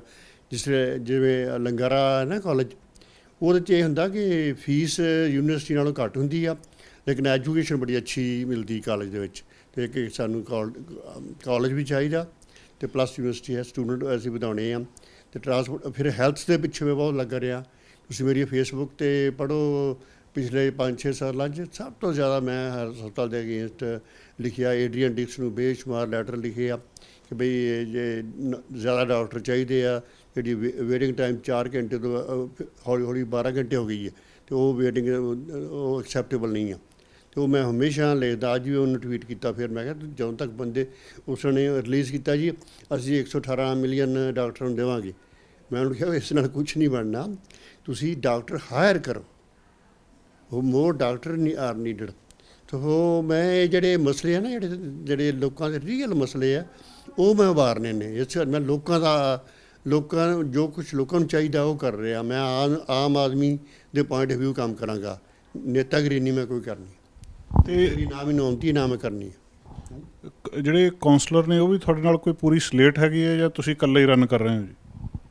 ਨਹੀਂ, ਮੈਂ ਇਕੱਲਾ ਇੰਡੀਪੈਂਡੈਂਟ ਕੰਮ ਕਰ ਰਿਹਾ, ਲੇਕਿਨ ਕੁਛ ਕਾਉਂਸਲਰਾਂ ਦੇ ਨਾਲ ਮੇਰਾ ਥੋੜ੍ਹਾ ਜਿਹਾ ਹੋ ਰਿਹਾ ਅੰਦਰੋਂ ਖੱਤੀ ਵਿਚਾਰ, ਕਿ ਜਿਹੜੇ ਮੇਰੇ ਵਿਚਾਰਧਾਰਾ ਨਾਲ ਸਹਿਮਤੀ ਰੱਖਦੇ ਆ, ਉਹ ਮਤਲਬ ਥੋੜ੍ਹਾ ਜਿਹਾ ਉਹਨਾਂ ਨੂੰ ਇਨਕਰੇਜ ਕਰ ਰਿਹਾ। ਅਤੇ ਹੋਰ ਅਦਰਵਾਈਜ਼ ਮੈਂ ਇੰਡੀਪੈਂਡੈਂਟ ਹੀ ਬਣਨਾ ਚਾਹੁੰਦਾ, ਹੋਰ ਕਿਸੇ ਪਾਸੇ ਨਹੀਂ। ਮੈਂ ਖੁਦ ਹੀ ਬਣ ਕੇ ਅਤੇ ਉਹਨਾਂ ਨਾਲ ਮੈਂ ਕੋਆਪਰੇਸ਼ਨ ਕਰਾਂਗਾ। ਉਸ ਤੋਂ ਬਾਅਦ ਜਦੋਂ ਕਮੇਟੀਆਂ ਬਣਾਉਂਦੇ ਹੁੰਦੇ ਨਾ, ਅਸੀਂ ਫਾਈਨੈਂਸ ਕਮੇਟੀ, ਸਟੂਡੈਂਟਸ, ਸਪੈਸ਼ਲੀ ਮੈਂ ਸੋਚਿਆ ਕਿ ਅੱਜ ਤੱਕ ਕਿਸੇ ਨੇ ਸਟੂਡੈਂਟ ਬਾਰੇ ਨਹੀਂ ਸੋਚਿਆ। ਮੈਂ ਇੱਕ ਸਟੂਡੈਂਟ ਅਫੇਅਰਸ ਕਮੇਟੀ ਵੀ ਬਣਾਉਣੀ ਹੈ ਇੱਥੇ ਸਿਟੀ ਹਾਲ ਦੇ ਵਿੱਚ, ਅਤੇ ਇਸ ਕਰਕੇ ਫਾਈਨੈਂਸ ਕਮੇਟੀ, ਹਾਊਸਿੰਗ ਕਮੇਟੀ, ਔਰ ਹਰ ਜਗ੍ਹਾ 'ਤੇ ਅਸੀਂ ਐਜੂਕੇਸ਼ਨ ਕਮੇਟੀ ਬਣਾਉਣੀ ਹੋਊਗੀ। ਅੱਜ ਤੱਕ ਕਦੇ ਨਹੀਂ ਬਣੀ ਕਿਸੇ ਨੇ ਬਣਾਈ, ਕਿਉਂਕਿ ਸਾਨੂੰ ਐਜੂਕੇਸ਼ਨ ਦੀ ਬਹੁਤ ਲੋੜ ਹੈ, ਐਜੂਕੇਸ਼ਨ ਨੂੰ ਇੰਪਰੂਵ ਕਰਨ ਦੀ ਲੋੜ ਆ। ਸਾਨੂੰ IT ਗ੍ਰੈਜੂਏਟਸ ਚਾਹੀਦੇ ਨੇ ਇੱਥੇ, ਬੜਾ ਕੁਛ ਹੋਣ ਵਾਲਾ। ਕਿਸੇ ਵੀ ਮੇਅਰ ਨੇ ਬਸ ਉਹ ਆਪਣਾ ਜੋ ਉਹਨਾਂ ਦੇ ਮਾਇੰਡ 'ਚ ਆਇਆ, ਜਿਹਨੂੰ ਕਹਿੰਦੇ ਵਨ ਟਰੈਕ ਮਾਇੰਡ, ਬਸ ਉਹੀ ਕੀਤਾ। ਉਹਦੇ 'ਚ ਉਹਨਾਂ ਨੇ ਆਪਣੀ ਪੂਰੀ ਟਰਮ ਪੂਰੀ ਕਰ ਲਈ ਹੈ। ਕਦੇ ਇਹ ਨਹੀਂ ਸੋਚਿਆ ਕਿ ਲੋਕਾਂ ਵਾਸਤੇ ਵੀ ਕੁਛ ਕਰਨਾ। ਹੁਣ ਡਾਊਨ ਟਾਊਨ ਤੁਸੀਂ ਦੇਖੋ, ਇਹ ਡਿਵੈਲਪ ਹੋ ਗਿਆ, ਬਿਲਡਿੰਗਾਂ ਹੈਗੀਆਂ ਕਾਫੀ ਬਣ ਰਹੀਆਂ, ਅਤੇ ਬਾਕੀ ਸਾਡਾ ਸਾਰੀ ਦਾ ਆਮ ਲੋਕਾਂ ਨੂੰ ਕੁਛ ਕੀ ਮਿਲਿਆ, ਬੱਸਾਂ 'ਚ ਸਗੋਂ ਹੋਰ ਰਸ਼ ਹੋ ਗਿਆ। ਪਿਛਲੇ ਸਾਲ 2019 ਦੇ ਵਿੱਚ ਮੈਂ ਕਈ ਦਿਨ ਲਗਾਤਾਰ ਜਾਂਦਾ ਰਿਹਾ, 6-6 ਘੰਟੇ ਖੜ੍ਹਦਾ ਰਿਹਾ ਇੱਥੇ ਸਾਡੀ ਬੱਸ ਸਟਾਪ 'ਤੇ। ਲੇਕਿਨ 323 ਬੱਸ ਆ, ਉੱਤੇ ਮੈਂ ਇੱਕ ਦਿਨ ਦੇਖਿਆ ਕਿ ਲੰਬੀ ਲਾਈਨ ਲੱਗੀ ਬੇਸ਼ੁਮਾਰ। ਉਹ ਮੈਂ ਦੇਖਿਆ ਕਿ ਫਿਰ ਮੈਂ ਗੁਣੇ ਉੱਥੇ ਖੜ੍ਹ ਕੇ ਦੇਖੇ ਪੈਸੇਂਜਰ ਕਿੰਨੇ ਚੜ੍ਹ ਰਹੇ ਨੇ। ਮੈਂ ਦੇਖਿਆ 65 ਸਟੂਡੈਂਟ ਚੜ੍ਹੇ ਉਸ ਬੱਸ ਵਿੱਚ। ਬਾਅਦ 'ਚ ਫਿਰ ਮੈਂ ਉਹਦੇ ਕੋਲੋਂ ਪੁੱਛਿਆ ਡਰਾਈਵਰ ਕੋਲੋਂ ਕਿ ਕਪੈਸਿਟੀ ਕਿੰਨੀ ਹੁੰਦੀ ਬੱਸ ਦੀ? ਕਹਿੰਦਾ ਜੀ 38। ਤੁਸੀਂ 38 ਦੀ ਕਪੈਸਿਟੀ ਵਿੱਚ 65 ਬੰਦੇ ਚੜ੍ਹ ਰਹੇ ਆ, ਔਰ ਕੁਛ ਬੰਦੇ ਰਹਿ ਵੀ ਗਏ। ਫਿਰ ਮੈਂ ਟ੍ਰਾਂਸਲਿਟ ਨੂੰ ਲਗਾਤਾਰ ਲਿਖਦਾ ਰਿਹਾ, ਬੜਾ ਪਿੱਛਾ ਕੀਤਾ। ਬਾਅਦ ਵਿੱਚ ਉਹਨਾਂ ਨੇ ਜਿਹੜੀ ਨਾਰਮਲ ਫ੍ਰੀਕੁਐਂਸੀ ਸੀ 20 ਮਿੰਟਸ ਦੀ ਸੀ, ਰਸ਼ ਆਵਰ 15 ਮਿੰਟ ਸੀ, ਉਹ ਫਿਰ 15 ਤੋਂ 12 ਕਰਤੀ। ਹਾਂਜੀ, ਅਤੇ ਹੁਣ ਹੌਲੀ ਹੌਲੀ ਮੈਂ ਕੱਲ੍ਹ ਦੇਖਿਆ ਕਿ ਹੁਣ ਜਿਹੜੀ ਲੇਟੈਸਟ ਰਸ਼ ਆਵਰ ਟਾਈਮ ਹੈ ਨਾ 8 ਮਿੰਟ ਰਹਿ ਗਿਆ 323 ਤੇ। ਅਤੇ ਹੁਣ ਜਿਹੜੀ ਕੱਲ੍ਹ ਮੀਟਿੰਗ ਕੀਤੀ ਉਹਦੇ ਨਾਲ ਉਹ 'ਚ ਮੈਂ ਸਾਰੇ ਲਿਖੇ ਕਈ ਗੱਡੀ ਵਾਸਤੇ ਰੂਟ ਇੰਪਰੂਵ ਕਰਨੇ ਹੈ ਔਰ ਕਿਤੇ ਨਾਈਟ ਬੱਸ ਸਰਵਿਸ ਚਲਾਉਣੀ ਹੈ ਅਤੇ ਜੋ UBC ਸਿੱਧੀ ਬੱਸ ਚਲਾਉਣੀ ਉਹ ਸਾਰਾ ਮੈਂ ਉਹਨਾਂ ਨੂੰ ਕਲੀਅਰ ਕਰ ਰਿਹਾ। ਅਤੇ ਮੈਂ ਇਹ ਕਰਦਾ ਹੀ ਰਹਾਂਗਾ, ਭਾਵਾਂ ਮਤਲਬ ਕੁਛ ਵੀ ਹੋਵੇ। ਉਹ ਜਿਹੜੀ ਲੋਕ ਸੇਵਾ ਦਾ ਜਿਹੜੀ ਭਾਵਨਾ ਉਹ ਨਹੀਂ ਜਾਂਦੀ ਹੁੰਦੀ ਬੰਦੇ ਕੋਲ, ਇੱਕ ਵਾਰੀ ਹੈਗੀ ਨਾ ਉਹ ਤਾਂ ਕਰਾਂਗਾ। ਅਤੇ ਨੇਤਾਗਿਰੀ ਨਹੀਂ ਕਰਨੀ ਬਿਲਕੁਲ। ਰੱਬ ਪਰਮਾਤਮਾ ਹੈਲਪ ਕਰੇ ਮੇਰੀ। ਅਤੇ ਮੈਂ ਚਾਹੁੰਦਾ ਵੀ ਲੋਕਾਂ ਦਾ ਸੁਧਾਰ ਹੋ ਜਾਏ ਕਿਸੇ ਵੀ ਹਾਲਤ ਵਿੱਚ। ਔਰ ਟੈਕਸ ਵੀ ਲੋਕ ਬਹੁਤ ਕਹਿ ਰਹੇ ਨੇ, ਉਹਨੂੰ ਮੈਂ ਟੈਕਸ ਵਾਲਿਆਂ ਨੂੰ ਜਦੋਂ ਸਵਾਲ ਪੁੱਛਦੇ ਲੋਕ, ਉਹਨਾਂ ਨੂੰ ਕਹਿਣਾ ਕਿ ਅਸੀਂ ਪੂਰਾ ਐਨਾਲਿਸਿਸ ਕਰਾਂਗੇ, ਕੰਪੇਅਰ ਕਰਾਂਗੇ ਦੂਜੇ ਸ਼ਹਿਰਾਂ ਦੇ ਨਾਲ, ਫਿਰ ਅਗਰ ਐਡਜਸਟਮੈਂਟ ਹੋਈ ਤਾਂ ਫਿਰ ਐਡਜਸਟਮੈਂਟ ਕਰਾਂਗੇ, ਨਹੀਂ ਤਾਂ ਫਿਰ ਬਿਲਕੁਲ ਵਧਾਉਣ ਦੀ ਤਾਂ ਲੋੜ ਹੀ ਨਹੀਂ ਪੈਂਦੀ ਨਾਰਮਲੀ। ਕਿਉਂਕਿ ਜਿਹੜੇ ਇਹ ਸ਼ਹਿਰਾਂ ਵਾਲੇ ਆ, ਮੈਂ ਦੇਖਿਆ, ਇਹ ਵੀ ਨੋਟ ਕੀਤਾ, ਕਿਉਂਕਿ ਮੈਂ ਅਕਾਊਂਟਿੰਗ ਫਾਈਨੈਂਸ ਸਪੈਸ਼ਲਿਸਟ ਹਾਂ। ਮੈਂ ਅਕਾਊਂਟਿੰਗ ਅਤੇ ਫਾਈਨੈਂਸ ਯੂਨੀਵਰਸਿਟੀ ਸਟੂਡੈਂਟਸ ਨੂੰ ਹਾਈਐਸਟ ਲੈਵਲ ਤੱਕ ਪੜ੍ਹਾਇਆ ਇੱਥੇ ਇਹ ਕੈਨੇਡਾ 'ਚ। ਅੱਛਾ, ਉਹ ਤੋਂ ਮੈਂ ਦੇਖਿਆ ਕਿ ਜਿਹੜੇ ਕਾਫੀ ਜਿਹੜੇ ਗੌਰਮੈਂਟ ਨਾ, ਹਰ ਗੌਰਮੈਂਟ ਲੈਵਲ 'ਤੇ ਗੌਰਮੈਂਟ ਜਿਹੜੀ ਆ ਉਹ ਕੁਛ ਕੰਮ ਕਾਫੀ ਜਿਹੜੇ ਕੰਮ ਆਰਾਮ ਨਾਲ ਇਨ ਹਾਊਸ ਕਰ ਸਕਦੇ ਆ ਉਹ ਬਾਹਰ ਦੇ ਦਿੰਦੇ ਆ। ਜਿਹੜਾ ਘਰ ਕੰਮ 1 ਮਿਲੀਅਨ ਦਾ ਕਰਨਾ ਹੁੰਦਾ ਉੱਥੇ 5 ਮਿਲੀਅਨ 'ਚ ਹੁੰਦਾ। ਇਸ ਤਰ੍ਹਾਂ ਜਿਹੜੀ ਸੋਰਸ ਆਫ ਇਨਕਮ ਆ ਉਹ ਵੀ ਆਪ ਡਾਇਰੈਕਟ ਸੋਰਸ ਲੈਣ ਦੀ ਬਜਾਏ ਕਿਸੇ ਹੋਰ ਨੂੰ ਵਿੱਚ ਏਜੰਟ ਪਾਉਣ ਦੇ, ਅਤੇ ਉਹ ਅਸੀਂ ਕੁਛ ਕੱਟਾਂਗੇ, ਡਾਇਰੈਕਟ ਕੰਮ ਕਰਾਂਗੇ। ਉਹ 'ਚ ਕਾਫੀ ਪੈਸਾ ਬਚ ਜਾਏਗਾ। ਉਹਦੇ ਨਾਲ ਮੈਂ ਇਹ ਸੋਚ ਰਿਹਾ ਕਿ ਜਿਹੜੇ ਸਭ ਤੋਂ ਪਹਿਲੀ ਅਨਾਊਂਸਮੈਂਟ ਮੇਰੀ ਹੋਏਗੀ, everybody above 60 will be free to join recreational facilities। Senior ਸਾਰਿਆਂ ਨੂੰ ਅਸੀਂ ਫ੍ਰੀ ਰਿਕ੍ਰੀਏਸ਼ਨ ਫੈਸਿਲਿਟੀ ਦੇਣੀ ਆ, ਕਿਉਂਕਿ ਸੀਨੀਅਰ ਦੀ ਜਿਹੜੀ ਹੈਲਥ ਹੈ ਬਹੁਤ ਇੰਪੋਰਟੈਂਟ ਹੈ। ਜਦੋਂ ਜਿਮ ਜਾਂਦੇ ਆ ਉਹਨਾਂ ਦੀ ਫਿਜ਼ੀਕਲ ਹੈਲਥ ਤਾਂ ਇੰਪਰੂਵ ਹੁੰਦੀ ਹੈ, ਨਾਲ ਹੀ ਉਹਨਾਂ ਦੀ ਮੈਂਟਲ ਹੈਲਥ ਵੀ ਇੰਪਰੂਵ ਹੁੰਦੀ ਆ। ਉਹਨਾਂ ਨੂੰ ਇੱਕ ਦੂਸਰੇ ਨਾਲ ਮਿਲਣ ਅਤੇ ਗੱਲਾਂ ਬਾਤਾਂ ਕਰਨ ਦਾ ਚਾਂਸ ਮਿਲ ਜਾਂਦਾ। ਲੋਕਾਂ ਦੇ ਭਲੇ ਵਾਸਤੇ ਇਹੀ ਕੰਮ ਕਰਨੇ ਨੇ ਸਾਰੇ। ਫਿਰ ਇਸ ਆਖਰ ਦੇ ਵਿੱਚ ਜਿਹੜੇ ਸਰੀ ਨਿਵਾਸੀ ਦੇਖ ਰਹੇ ਨੇ ਤੁਹਾਡੀ ਇਸ ਗੱਲਬਾਤ ਨੂੰ, ਉਹਨਾਂ ਨੂੰ ਸੰਖੇਪ ਵਿੱਚ ਸੁਨੇਹਾ ਕੀ ਦਓਗੇ? ਹਾਂ, ਮੇਰਾ ਇਹੀ ਸੁਨੇਹਾ ਹੈ ਕਿ ਆਪਣਾ ਭਲਾ ਸੋਚੋ। ਤੁਸੀਂ ਦੇਖੋ, ਅਗਰ ਜਿਹੜੇ ਬੰਦੇ ਖੜ੍ਹੇ ਆ ਉਹਨਾਂ ਨੇ ਪਿੱਛੇ ਕੀ ਕੀਤਾ ਤੁਹਾਡੇ ਵਾਸਤੇ। ਇਹ ਨਹੀਂ ਉਹਨਾਂ ਨੇ ਵੱਡੇ ਵੱਡੇ ਅਹੁਦੇ ਲਏ ਆ, ਫਲਾਣਾ ਰੈਂਕ ਲਿਆ, ਫਲਾਣਾ ਰੈਂਕ ਲਿਆ। ਤੁਸੀਂ ਸਾਡੇ ਵਾਸਤੇ ਕੀ ਕੀਤਾ? ਉਹਦੇ ਮੁਕਾਬਲੇ ਤੁਸੀਂ ਮੇਰੇ ਫੇਸਬੁੱਕ 'ਤੇ ਪਿਛਲੇ ਤਕਰੀਬਨ 6 ਸਾਲ 'ਤੇ ਜਾਓ, 7 ਸਾਲ ਤੱਕ ਜਦ ਦੇਖੋ ਮੇਰੇ ਪੋਸਟਾਂ ਪੜ੍ਹੋ, ਤੁਹਾਨੂੰ ਪਤਾ ਲੱਗੇਗਾ ਕਿ ਮੈਂ ਕਿਸ ਤਰ੍ਹਾਂ ਸੋਚ ਰਿਹਾ। ਅਤੇ ਇਹ ਸਭ ਸੋਚ ਸਮਝ ਕੇ ਵੋਟ ਪਾਓ, ਲੇਕਿਨ ਵੋਟ ਜ਼ਰੂਰ ਪਾਓ। ਆਪਣੀ ਵੋਟ ਦਾ ਜਿਹੜਾ ਅਧਿਕਾਰ ਆ ਉਹ ਜ਼ਰੂਰ ਵਰਤੋ, ਲੇਕਿਨ ਸੋਚ ਸਮਝ ਕੇ ਪਾਓ ਕਿ ਕਿਹੜਾ ਬੰਦਾ ਤੁਹਾਡੇ ਕੰਮ ਆਉਣ ਵਾਲਾ। ਓਕੇ, ਮੈਂ ਤਾਂ ਤੁਹਾਨੂੰ ਸਾਫ਼ ਦੱਸ ਦਿੰਦਾ ਕਿ ਮੈਂ ਤਾਂ ਆਮ ਆਦਮੀ ਵਾਸਤੇ ਕੰਮ ਕਰਨ ਵਾਲਾ ਹਾਂ, ਆਮ ਆਦਮੀ ਵਾਸਤੇ ਕੰਮ ਕਰ ਰਿਹਾ ਹਾਂ। ਔਰ ਕੱਲ੍ਹ ਹੀ ਮੈਂ ਤੁਹਾਨੂੰ ਦੱਸਿਆ ਜਿਵੇਂ ਕਿ ਟਰਾਂਸਲਿੰਕ ਦੇ ਮੈਂ ਇੱਕ ਆਫਿਸਰ ਨੂੰ ਮਿਲਿਆ, ਉਹ ਤਾਂ ਮੈਂ ਕਰਦਾ ਰਹਾਂਗਾ। ਅਤੇ ਵੋਟ ਆਪਣੀ ਕਿਰਪਾ ਕਰਕੇ ਵੱਡੇ ਵੱਡੇ ਫੇਸਿਸ ਵਾਲੇ ਵੱਡੇ ਮਸ਼ਹੂਰ ਨਾਵਾਂ ਪਿੱਛੇ ਨਹੀਂ ਜਾਣਾ ਕਿ ਕਿਹੜਾ ਬੰਦਾ ਤੁਹਾਡੇ ਕੰਮ ਆਉਣ ਵਾਲਾ। ਦੋਸਤੋ, ਕੁਲਦੀਪ ਪੇਲੀਆ ਜੀ ਦੇ ਨਾਲ ਅਸੀਂ ਗੱਲਬਾਤ ਕੀਤੀ। 15 ਅਕਤੂਬਰ ਨੂੰ ਚੋਣਾਂ ਹੋਣੀਆਂ ਅਤੇ ਉਹਦੇ ਲਈ ਤਿਆਰੀਆਂ ਹੁਣ ਤੋਂ ਚੱਲ ਰਹੀਆਂ, ਨਿੱਤ ਨਵੀਆਂ ਅਨਾਊਂਸਮੈਂਟਾਂ ਆ ਰਹੀਆਂ। ਅਤੇ ਕੁਲਦੀਪ ਪੇਲੀਆ ਜੀ ਇੱਕ ਇਹਨਾਂ ਦੇ ਕਹਿਣ ਅਨੁਸਾਰ ਆਮ ਆਦਮੀ ਵਜੋਂ ਚੋਣ ਲੜ ਰਹੇ ਆ, ਨੇਤਾਗਿਰੀ ਨਹੀਂ ਕਰ ਰਹੇ। 15 ਅਕਤੂਬਰ ਨੂੰ ਤੁਸੀਂ ਆਪਣੇ ਵੋਟ ਦੇ ਅਧਿਕਾਰ ਦੀ ਵਰਤੋਂ ਜ਼ਰੂਰ ਕਰੋ। ਜਿਹੜਾ ਵੀ ਉਮੀਦਵਾਰ ਤੁਹਾਨੂੰ ਠੀਕ ਲੱਗਦਾ ਉਹਨੂੰ ਵੋਟ ਜ਼ਰੂਰ ਪਾਓ। ਸਾਡਾ ਹਰ ਇੱਕ ਪ੍ਰੋਗਰਾਮ ਦੇਖਣ ਤੇ ਸਾਡੇ ਨਾਲ ਜੁੜਨ ਲਈ ਸਬਸਕ੍ਰਾਈਬ ਕਰੋ ਚੈਨਲ ਪੰਜਾਬੀ ਤੇ ਨੋਟੀਫਿਕੇਸ਼ਨ ਲਈ ਬੈਲ ਆਈਕਨ ਵਾਲੇ ਬਟਨ ਤੇ ਕਲਿੱਕ ਕਰੋ।